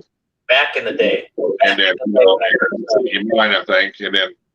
You know, mine's all die cut now too. You know, I mean, I like the way the die cut. I mean, that's the only way to go to me. You know, it's just a die cut. You know, I mean, I'll have to send you some new ones. I got some new ones in. So. Oh yeah, for sure. Yeah, because what I want to do is I got on one wall. It actually has a window that looks into my office, so I can be in my office, look out in my snake room. I have like a little counter, and everything under that counter, I'm going to do a higher counter for like cutting eggs and stuff. Underneath, I'm going to have all my hatchlings. So I'm probably going to have 100+ hatchling rack underneath. And then what I'm going to do is from that counter, all the people that I've met, I'm going to put on that wall. So if I have a chance to meet you, I want to be able to put that on the wall that I've met, you know. And then on the back beam, I'm planning on putting everybody that sends me a sticker, I'm going to put it on that beam, you know. Right. So, and if people come visit me, I'll let them put the sticker on the wall, you know, with me being able to meet them. You know, it's awesome. Yeah. So is your banner bigger than Ball Python Boulevard? I don't know if I've seen his. I know he's a distributor, but I think he did have a pretty big banner. I think mine's 14x4, and I think he has a full backdrop. Does he? I think he has a full backdrop. But what I do with mine is I just do, you I haven't bought the cool pop-ups like everybody else. I take PVC, and I've taken purple, and I've just sewed the top and sewed the bottom, and I slide them on the PVC, so it looks like I've got drapes. And then I just hang my banner over the front of that, and it kind of offsets that. The funny thing with my colors is my kids wanted purple, I wanted orange, and black was always going to be in it. Everybody has black in theirs. And so finally we decided, well, we're going to do purple and orange and black. And so that's where the purple and orange and black came from. I would just mess. I'm sure Mike, he's one of them guys. I've seen him. I've seen some of his posts. Yeah, but and that's good though. I mean, that's taking pride in your work. I mean, I've been to expos and I've seen breeders that don't even have a banner. Right. And granted, yeah, they probably produce great snakes and everything like that, but what car gets pulled over the most? Yellow cars, red cars, those high bright colors, that makes a difference. If you have a poppy banner or something that stands out, you look more professional. People are going to come to you before they come to the person that doesn't even have a tablecloth on their stuff. That's like YouTube says black, red, and yellow are the 3 most dominant colors for a thumbnail. Yep. So it's a big thing. I mean, and maybe that's why I did the orange, because it clashes with everything. It pops. Oh yeah. And so I think and everybody changes their stuff. I've seen people change their logos, and that's fine. But you got to build it up for what you want it to be. Right. Oh yeah. Exactly. He's a chip dealer too, ain't he? Oh yeah. He's the one for Washington, actually. I got you. Yeah, Mike for Ball Python Boulevard. He covers Washington, Oregon, Montana, and Idaho. And a lot of the times I'll cover southern Idaho just because he's clear up in Washington. Right. That's far for him, and it's 2 hours for me. Right. Yeah. And I talked to the distributor in Denver. They're in Denver, but Evanston's an hour away from me, and they're right on the border of Utah and Wyoming, and they're in Wyoming, but that's their state. So I contacted the distributor and said, hey, I got a pet store. Do you want me to supply them, or do you want me just to pass it over to you? And so I've just passed it. He's like, oh, you just do it. And so I signed a contract with the lady, and now I've got an Evanston store, but that's not in my jurisdiction. It's just how we work with other distributors. So you have to work with other people if you want to go. Oh yeah. Yeah. So that's why these lives, I think, are great, because there's questions that people don't want to ask, but if they can ask and not be belittled, then we all learn something. That's the key. Yeah, because Facebook's the devil. Facebook is the devil. So Facebook is the devil. Yeah. So the funny thing is, if you watch some of my stuff on Facebook, I will never talk about any reptile stuff really on Facebook. People ask, hey, what genetic is this? And, I have a good idea. Mine might not be right, but I won't even mention it because somebody else can come back with a different comment. Oh, no, it can't be that. Or they'll be like, you're totally and then they're 12 or something. Yeah. So I know better than that. And they ain't been around long enough, It's like, what the? Well, and kind of a funny story. I was looking on a local page here. It's KSL. It just has classified. So I kind of watch I've sold stuff on it, but I was looking, and there was a ball python. It was a het ball python. And so I'm like, okay, het ball python, female. All right. So I turned around and hit him up and like, hey, how's it going? Oh, pretty good. And I'm like, so you got a het ball python for sale? And he's like, yeah. And I go, what's it het for? And he goes, it's a het ball python. I go, okay, yeah, but what genetic is a het for? And he turns around and he goes, well, if you don't know what het means, you shouldn't even be contacting me about this. And I'm like, just unloaded on me. And I was like, what are you talking about? I go, I know what het means. And he turns around and he's like, well, then why are you asking me what it's het for if you already know what it's het for? And I'm like, what are you talking about? I have no idea what it's het for. It could be het for a lot of things. And he goes, well, stop bugging me, And I'm like, okay, I breed snakes. I know what het means. And that's why I was just wondering what it was het for. I go, I'm not trying to get an argument with you. But he wanted to argue. And then all of a sudden he's like, oh, this is his uncle. And, I'm a cop. And stop harassing him. I go, I wasn't harassing him. I go, I breed snakes. I have over 100 snakes. I was just curious what it was het for, but that's fine. I'll leave him alone. And after that, I didn't talk to him again. That's I was like, insane. Yeah.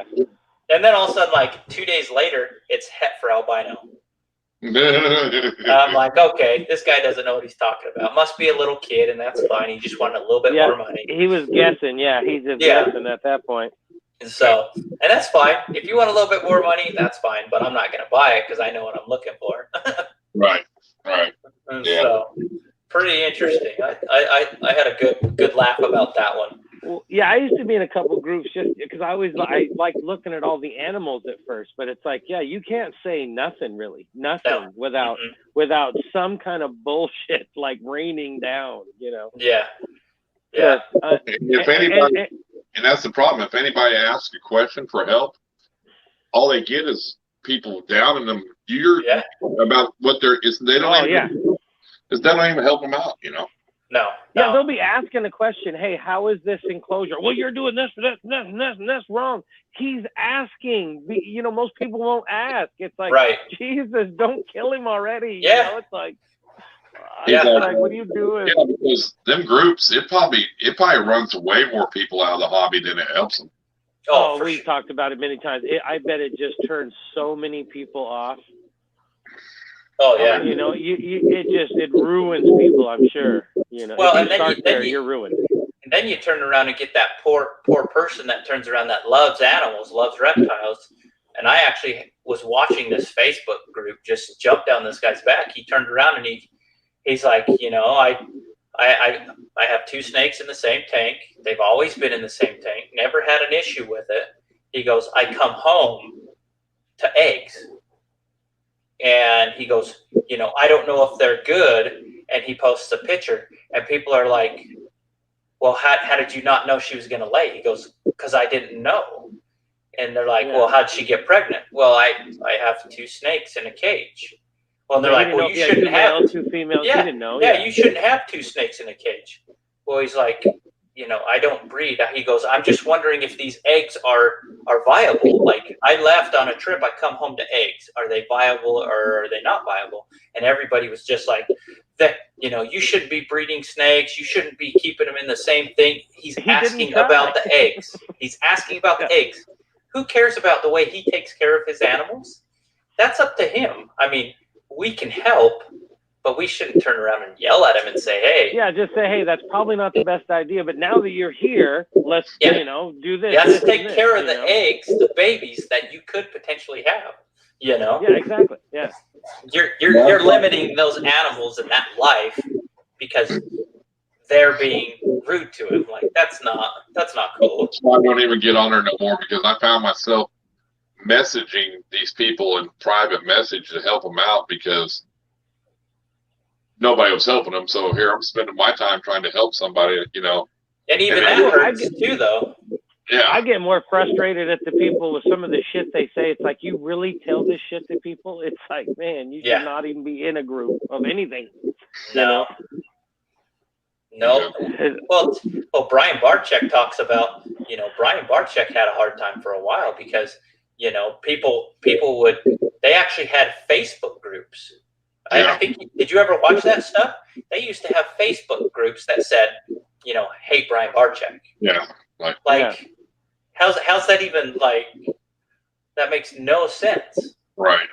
Don't you have something better with your time to do than turn around and be like, hey, this guy, he breeds animals. Okay. I've seen videos where they do a whole video and they show everything he's ever done wrong. Taking little clips here and there. It's like, dude, how much has he done right though? That's You know, a lot of that, it just shows kind of that the guy's freaking human.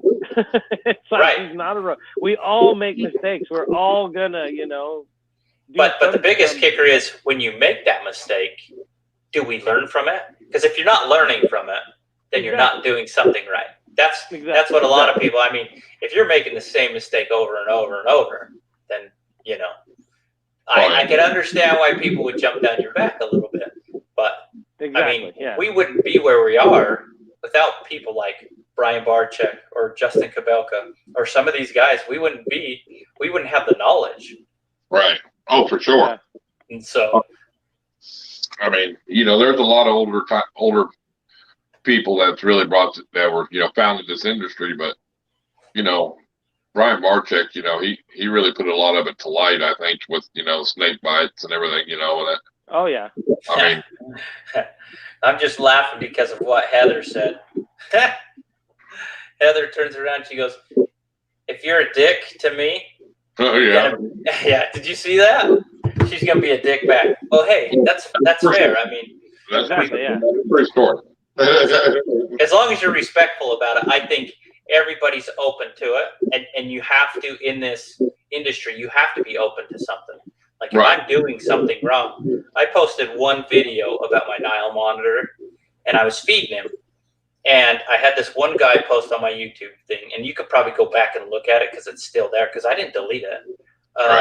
He turned around and says, I don't want to be that guy, and I raise Nile monitors. He goes, but I actually, he needs a bigger cage. And so he was being respectful about it. So I messaged back straight up and I'm like, hey, I totally understand. I'm in the process. And I actually sent him pictures and said, hey, I'm working on this cage for him. And it's just a matter of, a couple weeks before he moves. And he goes, oh no, you're totally fine. I wasn't trying to cause any issues. I was just telling you from my experiences, they do need a bigger cage. And so that's how you're supposed to handle it. You're not supposed to turn people around. Don't stop to think though that, like in a YouTube video that may not be how they are all the time, Oh yeah. That's like he could have, like I did a video of a feeding video of my monitor one time where he was in a little enclosure and stuff, and I fed him and I got a bunch of shit. I can't believe he's in that enclosure. I can't believe you did that. And I posted a video. It's like, look, he lives in a freaking 4 foot by 4 foot by 2 foot enclosure. He's fine. He was just in another tank while I was cleaning and I fed him and filmed him. It was so he's not in there every day. And there's still people that you can't do that. It's like, well, whatever, I don't care. Yeah. Well, that's the biggest thing I see is people will say, if you show your retics and you got any big or berms, big snakes, that cage, it's way too small an enclosure. Yeah. It's like, you should have that in a 12 or 14 or 20 foot enclosure. I'm thinking, so you have to know, that's the people that they just like to say stuff, because a retic might be 14 foot long, but want to be in a 6 foot enclosure because it feels more secure. You can put it in that bigger enclosure and it may change the whole attitude of the snake. You know what I'm saying? Well, yeah, it does with monitors. Bad, just like he talked about earlier. Oh yeah, you give him a big enclosure there. When he moves over, he's going to be a little hot to trot when I first get him. But as soon as he starts filling out that cage, then he'll understand. Once he starts getting bigger. But it's true. It's. I mean, but it's the same. You've had a ball python. You put it in a bigger tub, and you've seen the difference in it. I've actually had to take it and put it back in a smaller tub to get it to eat better. And yeah. It's the same way with the big snakes. If they're not ready, they're not ready. You got to admit, though, it is a blast when you get somebody that's never seen like a snake rack before. Like my daughter, my stepdaughter, she came and seen it for the first time. She was all like, "Papa, why do you keep snakes in a dresser?" And I was like, "Well, it's not a dresser, And then I had to explain to them they have heat for each level, And once you show them, then they're all like, "Wow, that's amazing!" All that going on in one little deal.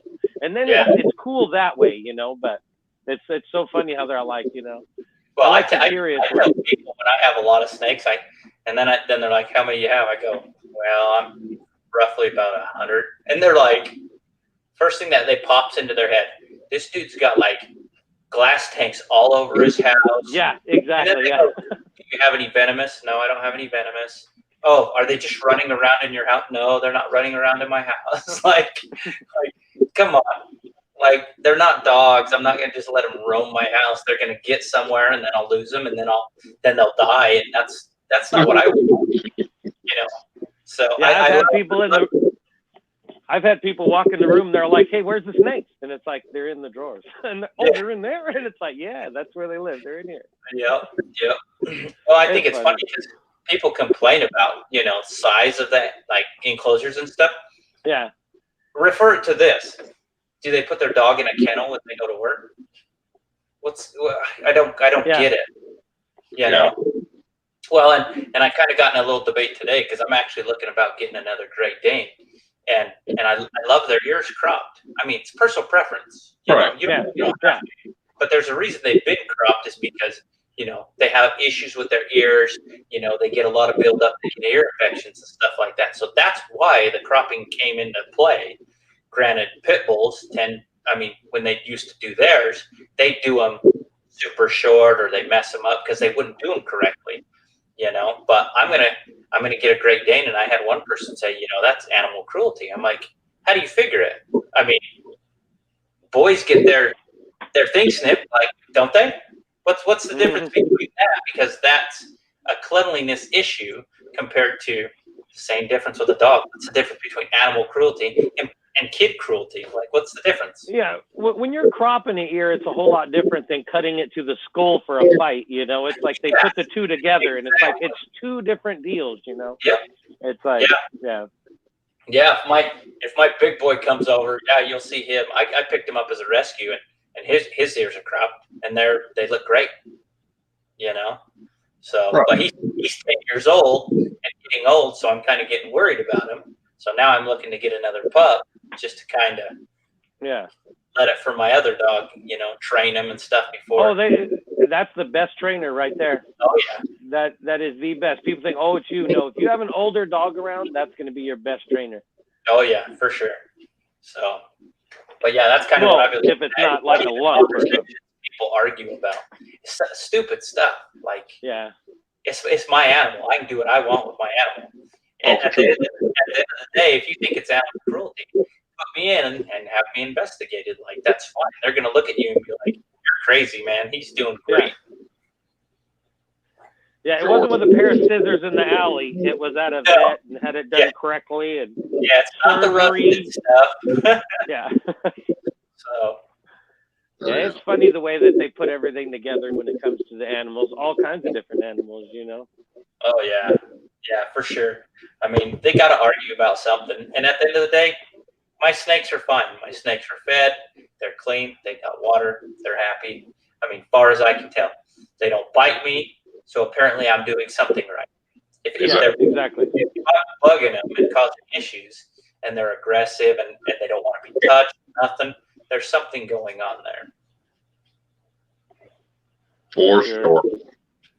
Well, that's like the whole YouTube thing, people all with the rooms and all that shit. And, people keep rotting animals and shit. It's like, come into my snake room. There's nothing in there that's not, everything's clean. Everything's, it's like people have dogs and cats and regular animals and just filth, it's like. Oh, yeah. Dogs are the worst. I have dust all over my house because of my dogs. Yeah.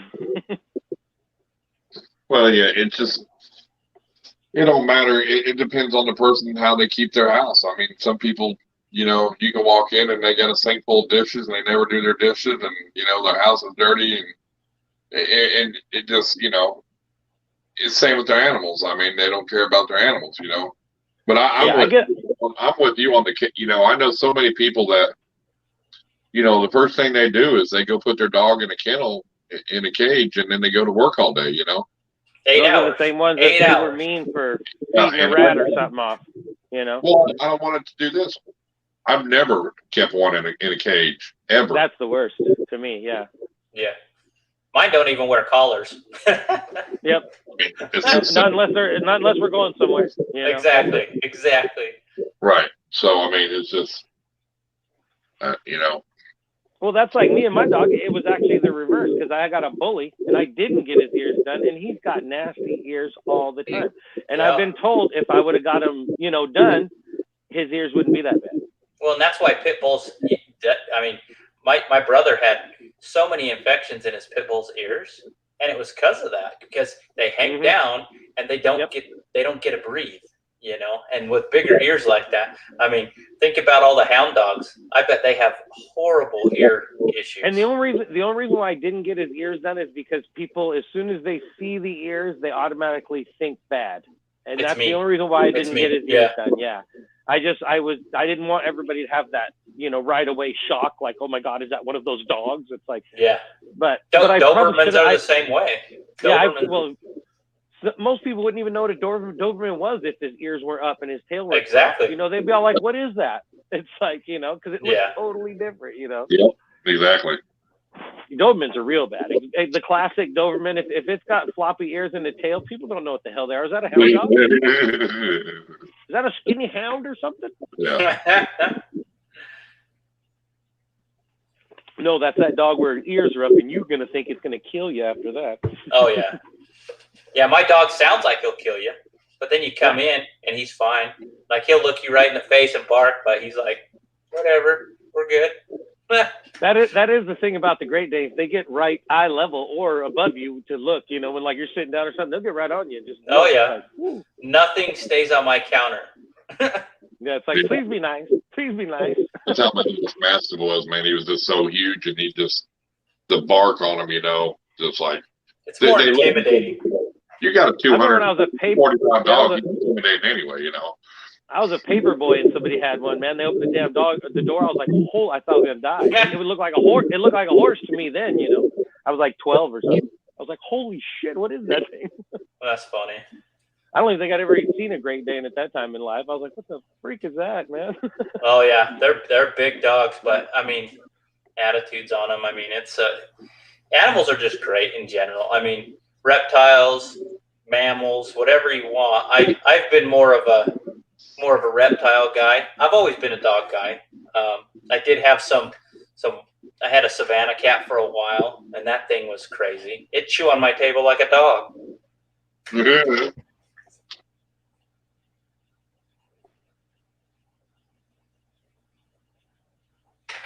So the way I do, I just seen that from Mr. J. The way I size, it's personal preference. I've seen breeders that put their big animals in a different, a small tub, and that's personal preference. But when it comes down to it, the best way I look at it is the length on your tub, the back of it, and up the side of it is the length of that, as big as that snake should be. Does that make sense? So if you've got a 41 quart tub, say you got 18 inches here and 4 feet here, they can be that big and they'll be fine inside that. That's how I judge it. When I size up my babies, when they get to the point in the 6 quart tubs, they make that full L. Then I turn around and I bump them up to the 15 quarts because I'm just running the Sterilite tubs. And that's how I bump them up. Once they break that L, that's when they should be sizing up, and they'll size. That's good to know.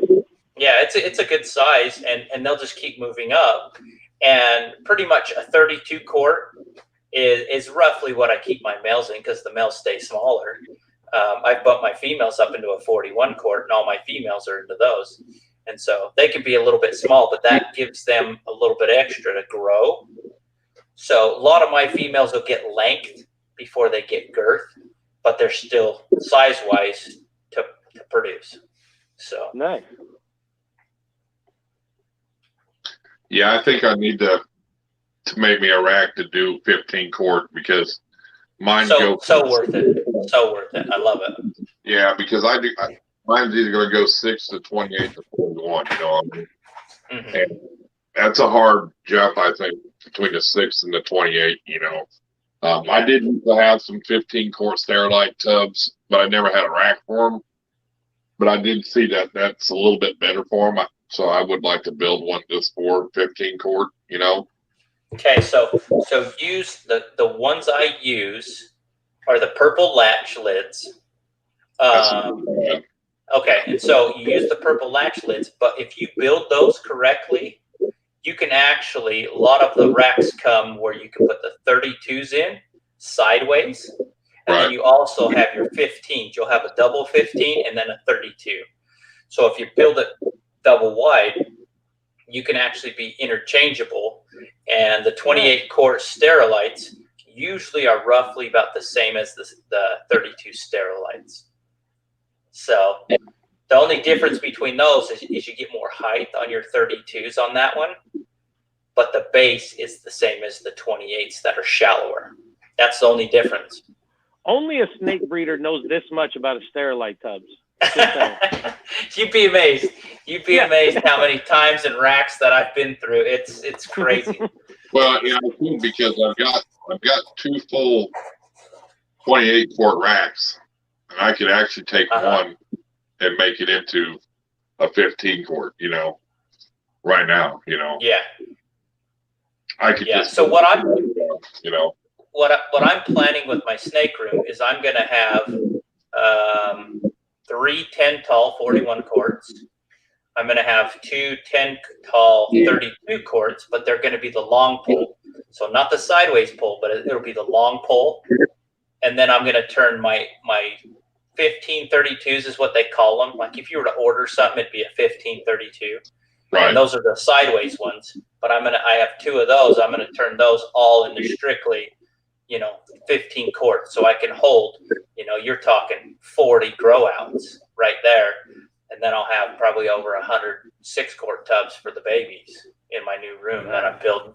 So, I mean, it's going to be nice when it's done, and it's going to save me so much time because I've had to carry jugs of water down there and stuff like that. So, I definitely recommend the 1532s if you're going to do it, because then they're interchangeable. So when they get to the point they're ready to come out of the 15, you can put them directly into the 32 because equivalent, they're pretty much as that 28. The only difference is they're a little bit taller. Right. Welcome, Rob. Welcome. Yeah, and I don't have no reason because I got a 10 high 28, 11 high 28, and a 12 high 41. Yeah, I wanted 12s actually because me being 6 foot, and I have step stools too. I mean, 12s I think would be good because I can look into an 11, no problem. Yeah, so the 12 ain't no big deal. So no, just one that you're winging it. Well, you put the less aggressive one. You don't put it on the top. Yeah. And you don't put it on the bottom either. No. I've learned that one. Yeah. If they're ready to eat, they'll come out. And if you're kneeled down that close to them, they're coming right out at you. Mm-hmm. Them are in the middle somewhere. I can. Yeah, or you can keep an eye on them. And for some odd reason, I do like the clear tubs. That's just personal preference because then I know where they're at. I use the clear tubs. I mean, a lot of people say they'll degrade. I don't know. I just like seeing my animals in the front too. I don't know. I like the clear tubs. I mean, I just don't want to get bit. Like I'm good. I'm good with that shit. I'm done with it. Yeah, I mean, I'll take it.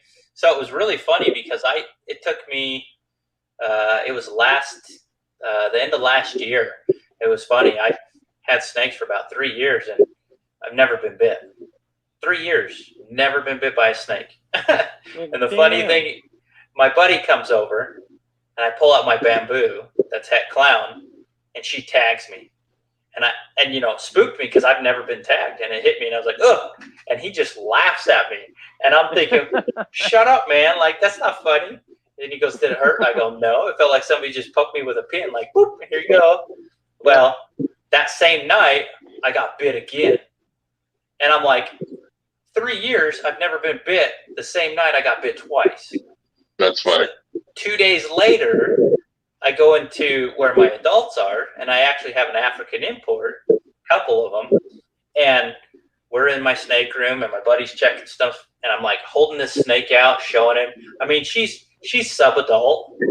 And and she hits me right there on the hand and latches and starts rolling me, like wrapping me up, and I'm holding on to her. And my buddy looks at me and goes, "Oh yeah, I should something," but I held on to her for probably a good 5 minutes before she did that. And my buddy goes, "Man, you're a man." I go, "What are you talking about?" He goes, "You took that and you didn't even flinch." And I was like, "I didn't know it was coming." Here's one of my pups. There she goes. I always tell everybody it's not the bite that gets you, it's the quickness. I don't even think it's that. I think it's the adrenaline knowing that you're gonna be bit. So if you get bit, it's no big deal. But if you're looking in there and you know that snake's ready to bite, don't put your hand in there, because it's that adrenaline that really gets us all nervous. At the end of the day, we get bit. It's not that big of a deal. Not at all. Yeah. It's just I'm gonna get bit, and you just kind of ramp it up and make yourself nervous, and that's what it is pretty much. My daughter got bit by a leopard gecko, and it broke skin, so she had no idea it was gonna happen. You know. Well, 10 years. When I had that boa, that big boa of mine, once she tagged me a couple times, the ball don't even phase me no more. Oh no! You get hit by an 8-foot boa, dude. I'll tell you what, screwed up. That ball python ain't nothing. Oh yeah. My friend that came over that night, he was actually feeding, and his girlfriend actually was messing with his boa, and he's got a pretty big boa. I bet it's 7 feet, 8 feet, and it hit his girlfriend right on the hand, and it bruised her hand. That's how hard she got hit by that thing. Oh yeah, they get hard, dude. And they're fast, and they're way faster than boas. Oh yeah, I'll tell you what. That's the only snake I've had that would shake her enclosure when she would hit a rat. I mean, move the whole enclosure. She'd hit it so hard. Yeah. It's just like, oh my god. I heard bloods are like that. Bloods and Sumatrans and stuff like that, they're the same way. Yeah, it's just crazy how hard they are. Pound for pound, way just. Well, see, every time we talk about this, I keep thinking that one of Marino's. So it was only a ball python, but man, she smacked the side of that cage. Oh man, missed the rat, and just. I mean, you heard it in the video. Wham! It's like, oh. I think that might have been the hardest one I've seen from a ball python. That's crazy. I had one that had hit over and over. I mean, she must have been really hungry that night, because I'd walk by, she'd hit the tub, boom, boom, just by walking by, and I'm like, I fed you, and so I doubled her up that night. But every time I'd pass in front of that rack, you'd hear it just, bam, just hit that rack. So. Oh yeah, because I took on a couple rescue boas, somebody that they were having problems with, and I ended up getting rid of them.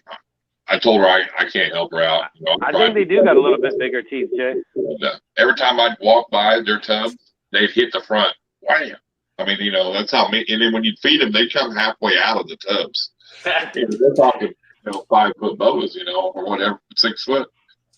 I was like, and just mean to all to get out, I mean, I said, I can't tame them down. I don't, they're boas. I tried. Screw that, dude. I don't. Once I got rid of my boa, I'm good. I can't read them. I don't care to ever have another one. Yeah, boas are hard to read. You can't tell if they're going to strike. And when they hit fast. Yes. And they don't have to hit once. Like ball pythons, their defense strike, they'll hit you once. Boas, we went to check my buddy Mike's when he first started doing boas. He didn't know how to sex them, so I'd go sex them for him, just because I've learned how to sex them. And my son, I showed my son, there was this really mean one that got out one time, and they go, ever since he got out, he's been just a little shit. And I'm like, all right. My son's like, I'll do it. I don't mind getting bit. And I'm like, all right, here you go. So he got it, and that sucker turned around and just bit him like boom, boom, boom, boom. Yeah. Like, I think he hit him I bet he hit him 4 or 5 times. I was like, that's crazy. Yeah. A ball python will hit you once and be like, leave me alone. No, they're going to hit you eventually. I don't care. I mean, the boa's just, mine was fine. Just, I've been handling it was like 6, 7 foot, and then just said, you know what? Just turn around, and bit me for no reason. You know. Yep. My buddy got bit in the side of the face by his perfect one. Never bit anybody. Bit in the side of the face. Yeah. It is funny when people always ask me, "Is this snake bit? You know, is it going to bite me?" It's like it can. It probably won't, but it can. It can. You know. Yeah, it hasn't yet. How about that? Yep. Yeah, I hate when people are like, "Oh no, this was that." Because it's the people that say, "Oh, this is the one that'll never bite anybody." That's the one that usually bites somebody. Yeah, every time. Every time. I mean, I got ones that I don't think would ever bite anybody, but I still tell them it's a wild animal, man. I mean, it could happen. I mean, we had. Tell them anyway. Whoa! I almost fell over. Whoa. That would have been good. Yeah, that would be perfect on live, right? Yeah. But no, what I was going to tell you is one of the expos, not last expo, the expo prior, we turned around and we had an incident with that. We had a rescue upstairs that turned around and they had a blood python, and this kid wanted to hold it. And they're like, as long as your parents are cool with it. And they're like, oh, yeah, never had an issue. That blood python hit that kid right in the face. Oh, right in the face. And I'm thinking, oh, of all things, you know. Yeah, I always tell people that it could bite, just in case. You know, it's like it don't normally, but anything could happen. You might have some weird smell on you or something. You never know. You know, it's like it could happen. Right. Jason, I don't trust that. I don't believe that's a true story. He said my African tree boa or Amazon tree boa will never bite anyone. Bullshit. Our green tree python was like that too. We never had an issue. One day my son got it out and attacked him. Well, yeah, Amazon tree boa. No, I know better than that. Yeah, and they got some gnarly teeth. Gnarly teeth. Yeah, huge. And them tree pythons do too, don't they? Oh yeah, they got some pretty good teeth. Well, so, I actually heard that the hit from the blood pythons are the worst. So, little backstory on blood pythons. You guys might know this, but they don't poop. I mean, they probably poop like 4 to 1 time a year. Like they don't poop a lot. So that's why they get so big. And what they do is they actually use the feces in their body. So when they strike something, they strike so hard because they have all that feces. So when they hit something, they have all that back pressure that actually makes them strike harder. They'll actually open up tubs when they strike. Wow. Damn. I mean, I knew they didn't use the bathroom very much, but that's the main purpose, is because it gives them the striking power to actually, you know, make it worth it if they're going to hit something. But then so it's all about the poop. But I've seen some guys have to go in there and actually have to work to get them to you know, release that, you know. I couldn't imagine cleaning that. Oh, who did a video? I don't know if it might have been Kevin from Nerd or somebody. One of them, I watched a video and they had to do that, and I was like, oh my God, you know. Mason just said his GTP is the best biter. Yeah, I bet it is. Yeah, that happens. So when's the new room going to be done? You know, I actually almost went full-time Reptiles and ReptiChip because, you know, I'm a distributor for the ReptiChip, plus I also have the Easy Hatch trays. We supply the Easy Hatch trays as well. Right. And so between all that, you know, I went full-time. Like, I quit my job a week prior to COVID. And I was legitimately working full-time from home for 2 months. And then when they started canceling all the expos, I was like, okay, I got to find something. I can't do that, because if they're canceling expos, last year I vended at 10 expos. And so with no expos, I'm not making nothing. You know, I'm funny. I don't post on any. I mean, every once in a while I'll post on the local sites, you know, to sell my animals and stuff. But a lot of the time I don't. I'm on Morph Market, but I've never posted anything on Morph Market because I haven't had to move them. I mean, my expos would move them just fine. So I ended up going back, and pretty much that's all I did as I was working on that reptile room. All my money dumped into the reptile room. So I'm hoping you know, now that I got a full-time job, I'm hoping probably beginning of the year-ish is what I'm hoping. You know, I've got flooring, I got some drywalling to do, but then the custom cages for the Nile is going to be different because I'm going to pipe it in so I can have a ball valve and just drain his water out and wash his tub out.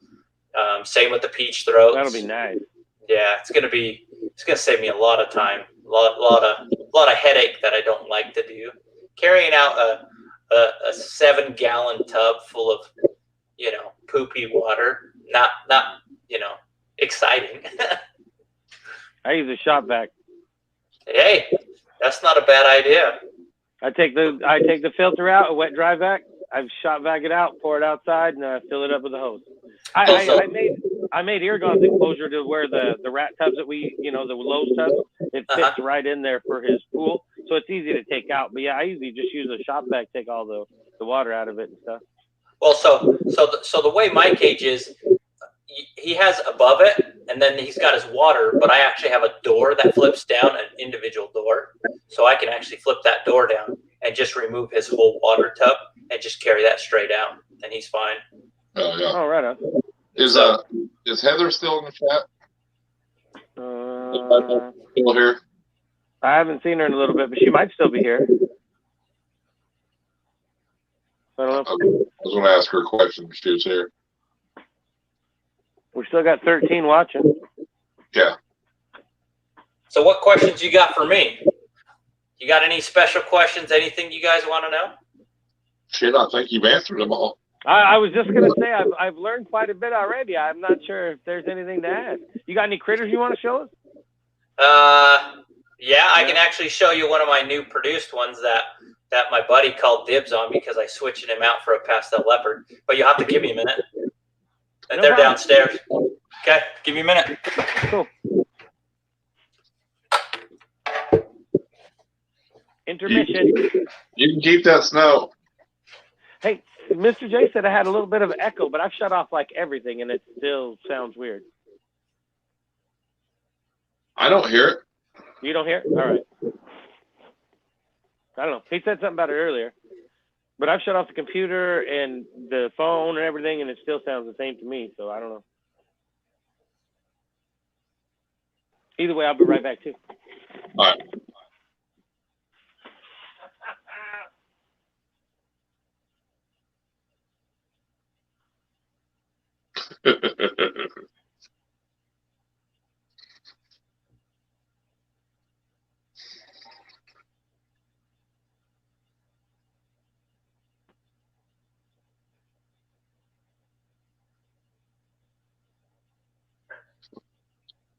Well, I was just wondering because if y'all were in the chat earlier, I don't know, did Heather say she's doing a live egg cutting tonight? Does anybody know that?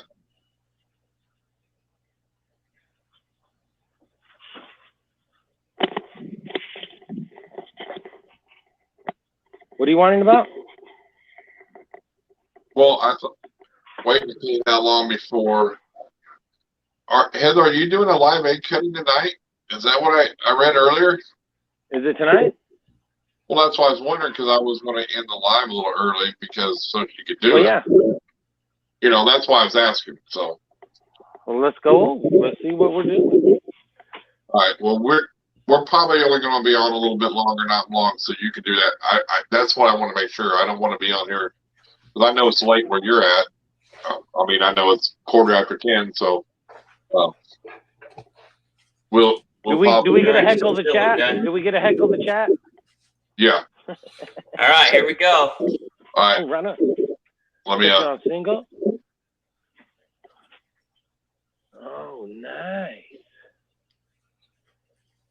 Uromastic. Yep. That's awesome. See if I can get him in the camera. There we go. Man, that is red. Oh yeah, look at his belly. Oh yeah, really yellow in the center there. That's crazy. Nice. Isn't that weird? Cool. Yeah.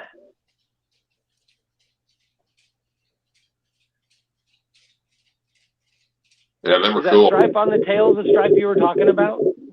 The stripe on the tail? Is that the one you were talking about where it gets the different colors? No, he's an adult, so he can see all these colors right here. Yeah. They're normally just a normal grayish color, and you can't really see them. But as they get older, their colors come in, and that's where you start getting all the oranging. Oh, those are cool looking. Yeah, so. Yeah, and they're vegetarians only, huh? Just some vegetables? Just veggies. Wow. Yeah, so. Those are cool. Yeah, I'll go put them back, and I'll bring up, I think I got a couple snakes I can show you. Right on. Yeah, some of the ones I produced just recently. I got some still in the eggs right now that I'm waiting to come out. I finally proved out a het clown female. That was cool. Nice. So hold on one sec.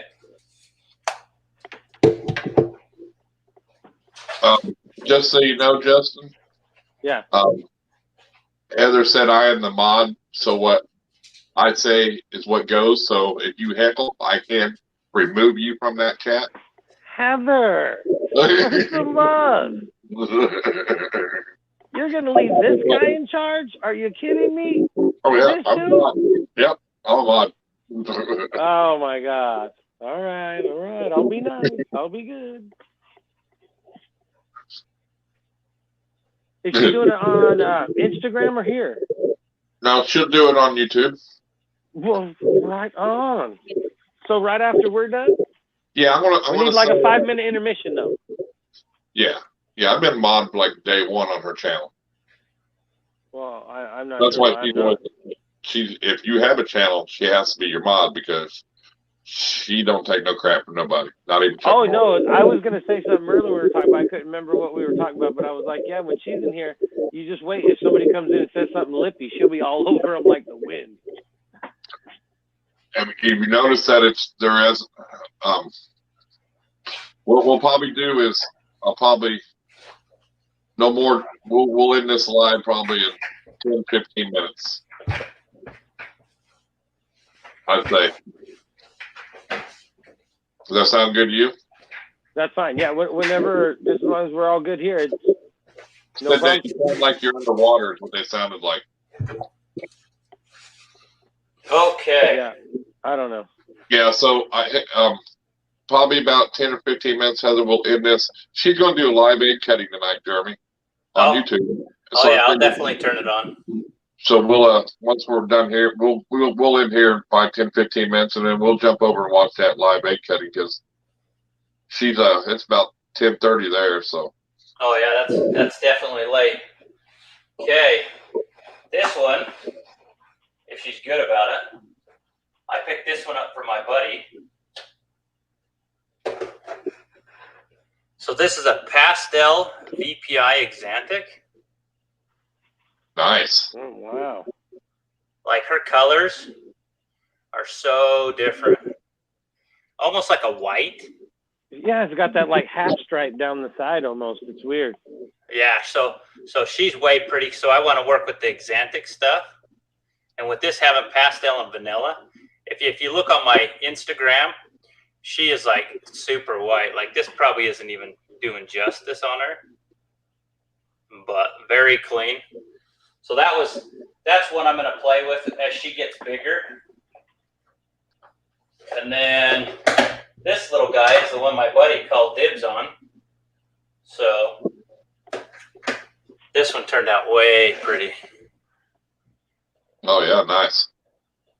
Yeah, that's way bright. Yeah, look at the butterfly head stamp. Yeah, I like that. That's cool. So the cool thing is, with yellow belly, a lot of people don't see the flaming. Let's see if I can get it to show. See how you see a lot of the checkering on the bottom right there? Yes. That's where you get all that checkering they talk about in the flaming. Right. So this is actually a pastel inchy yellow belly. It looks like he wants to say hi to the camera. So, but yeah. Oh yeah, super bright, nice clean pattern. So, yeah, my buddy called dibs on that one, and I'm like, all right, we're doing a trade then. And so, here's your question. Shoot. Rob says, is it justifiable for a breeder to chip out a snake with mites because he has more snakes than a breeder that chooses not to. I mean, does he know he have mites? That would be the thing. I was going to say, so that's one thing. It's, you know, if you have mites, I mean, if you haven't had mites, you haven't had snakes long enough. Right. I mean, plain and simple. Like, we've all, I mean, that's how I look at it, because I've had them. I've had to get rid of them. You know, we all jump through those hoops. Now, for me, if it's me, I'm not going to ship it. I'm not going to put it on my table. I'm not going to show nothing. I'm basically going to say, nope, you know, because that's me being a responsible breeder. I don't think people should ship out if they have mites. I mean, you're just causing more problems and more headaches for a lot of people. You know? Yeah, for sure. Now I can honestly say I have taken in, I had one guy turn around and say, hey, I've got this snake. It was a champagne Mojave. And he's like selling her for like dirt cheap. And then I'm like, well, would you do a trade? And he showed him what I had. And he goes, yeah, I'll trade you for that. And I'm like, well, she's a breeder size. Like, why wouldn't I get her? I went out and he goes, one thing though, she does have mites. And so he specified to me, and with me being a breeder, I know how to control it. I know how to take care of it. I know what to do. And so I was still okay with the deal. And when I seen her, I mean, she only had 3, maybe 4 on her when I picked her up. So I knew she wasn't engulfed. And so, you know, I quarantined her. You know, people say don't quarantine. I highly recommend it. Treat them first. You know, get them. I mean, I put them on paper towels when I first have them, just because of the fact of you can see all those. You can see all the black bugs. You can see all that stuff. You know, just get that under control, because that could make your life miserable for sure. And so, but as shipping, I wouldn't. If it was me as a good breeder, I'm not going to turn around and ship and even sell something locally unless they know what they're getting themselves into. I mean, if he knows he has them and he ships out and doesn't let you know, I think that's a big issue. Right. You know, if he was saying, hey, dude, I just found out I got mites in my collection. The snake has mites. You can, you know, be up and honest with somebody, you know, then you might know what you're getting, you know, but to just ship it out because and to ship it out to people that's the bad thing is, you know. Even if it's somebody that doesn't know what mites are. I mean, even if it's somebody buying a snake, you know, at the end of the day, that could kill their snake because these people don't know how to take care of it. Yeah, so, and it's just going to get worse and worse and worse. Oh yeah. And so at the end of the day, I would never do that. I mean, right, exactly. I mean, if you have to be responsible for what you're producing, you have to own up to it at the end of the day. Exactly. You know, I have one lady that bought a Mojave from me, my very first expo. You know, I was so nervous about it. I sold her one. She comes to my booth every time, and she says, "Your snake's been the best. It's been the best eater. Never struck." You know, so that tells me I'm doing something correct, and I'm going to keep doing that until somebody says, "Hey, no, it's not eating this, or it's not, you know, transitioning over to frozen correctly." Okay, well, maybe I should, you know, with my babies, maybe do frozen. You know, so you kind of got to just work with what you've got, and feedback's a huge thing. I mean, people have to tell you sure. good or not good. I mean, if a breeder was, if he's a big time breeder, number one, he shouldn't be just shipping snakes out with mites, and especially if he's not man enough to let you know that, hey, I can't ship it out right now because I have a mite infestation I'm trying to take care of. I mean, that's you probably don't want to buy from him. You don't want to buy from him, exactly. You know, but if I was to sell one and be up totally 100% up front, you know, one thing I would do is, yes, I would soak that snake, and I would probably treat that snake, you know, a day prior or something like that, because you can soak them and mites will die. But if there's eggs, they're gonna keep producing. But if you can turn around and quarantine that animal, if you haven't, because somebody's gonna buy it, and if you can, take some of that off, so they don't have such a problem getting rid of it, there's extra steps, but at the end of the day, something. Yeah. Something. I mean, just soaking them, you're going to get rid of a ton of them. Yeah, but still, I mean, if you're knowingly doing it, that ain't right. And not telling people. Well, oh yeah. I mean, that's not right. It's like selling a dog with parvo already or something. It's like it's bullshit. No matter how you go about it. Yeah, like Uper said. Uper just said, he goes, no one should sell a snake knowing they have mites. Agreed. Yeah, exactly. 100%. Exactly. Because that's just causing more problems for somebody else. Say if it was another person that they, if I was to buy a snake, say from Irondogg, I mean, not saying you have mites or nothing. I'm just saying, if I was to buy it from you and you had them, and I got it and I fed it into my collection because, say, I don't quarantine. Right. Now I've just fed it into 100 snakes, all because maybe you didn't say something to me. It can cause such an issue that people don't realize, and it'll kill a snake. Oh, exactly, and that's the big thing that you should just. I believe you should quarantine anyway. I mean. Oh yeah. When I first started, anybody with 100 snakes and just brings one in, that's an idiot in my book anyway. Amen. Amen. Especially if you got 100 snakes, you should know better by then. Oh yeah. Yep. And you should know how to take care of mites. Mm-hmm. Yeah. And it's freaky. The first time anybody gets mites, you'll go crazy. You'll be like, oh my gosh, what do I do? What do I do? You have to refocus and understand, okay, you have to get rid of the mites, and what's the way you're going to take care of it? Are you going to quarantine all of them? Are you going to treat all of them and move them into a separate room? How are you going to do it? You have to make that game plan, because it's going to happen sometime. And one thing I've learned, the only way you get mites is if your temperatures are correct. At the end of the day, if they can't survive on too cold of temperatures, and they can't survive on too hot of temperatures. So if they are in your collection, that means your temperatures are correct for your animals. So that's what makes it even harder, because now you're doing it correct, but now you're causing a chance to have mites. So I mean, there's a whole bunch of different ways, and the expectancy life of a mite is only like 30 to 45 days. But they populate. Yeah, thanks. So you have to.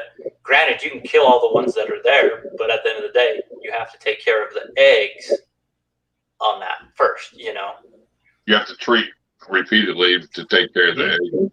Yep. Yep.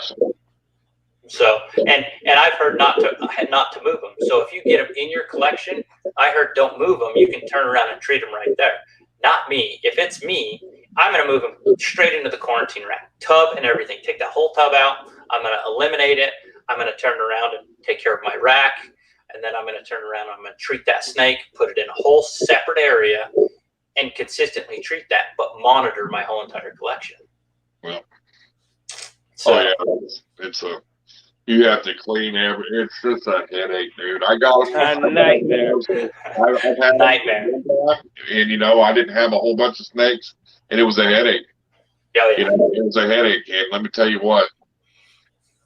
I ain't had them since. And like I told Justin, Donnie lives in Oklahoma, and he lives about a little over an hour from me. Well, he sent me the money to go buy this banana for him, because it was a good deal. So I picked it up. Well, I had it till I was going to bring it to him that weekend. And it drove me nuts, because every time I'd pull it out, I'd see them little black speckles on that banana. And I mean, even though it was in quarantine, I was freaking out. I'm like, I'm like taking my finger. I'm thinking, I'm glad you got this thing, because I don't like it. I've been there. I've done that. I've looked at the bananas. After the first time I had it, I was like, oh my gosh, what's going on? And then you're like going like, really like, okay, Gotta look at it. Is that one? Nope, that's not one. That's just a spot. The albinos are the best. Albinos will give them away, no problem. Oh yeah. Yeah, it's crazy. So, well, it's been great having you on here, buddy. I appreciate you coming on. Yeah, not a problem. I appreciate the invite. Hell yeah. Awesome. Before we get out of here, let everybody know where they can find you at. I'm on Instagram. I'm on Facebook. You know, I have a Facebook page, Alltime Reptiles for both of them. I also have a YouTube channel, Alltime Reptiles. I'll be better about putting out content now. So, yeah. That, or you can find me on reptichip.com under distributors for Utah. There you go. So I sent you an Instagram message about some stickers. Swap. All right, sounds good. I'll send them out. Yeah. Well, I appreciate you coming on here, man. It's fun. Yeah, it was. Talk to you guys later. Yes, sir. Thank you.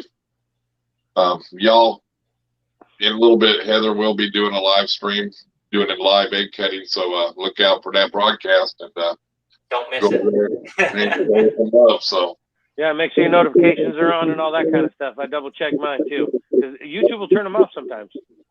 Yeah, they're bad about that. So, but other than that, I appreciate everybody. In 5 minutes or so we'll be on the lookout. So, thanks, guys. Right on. Yes, sir. So everybody thanks for coming on.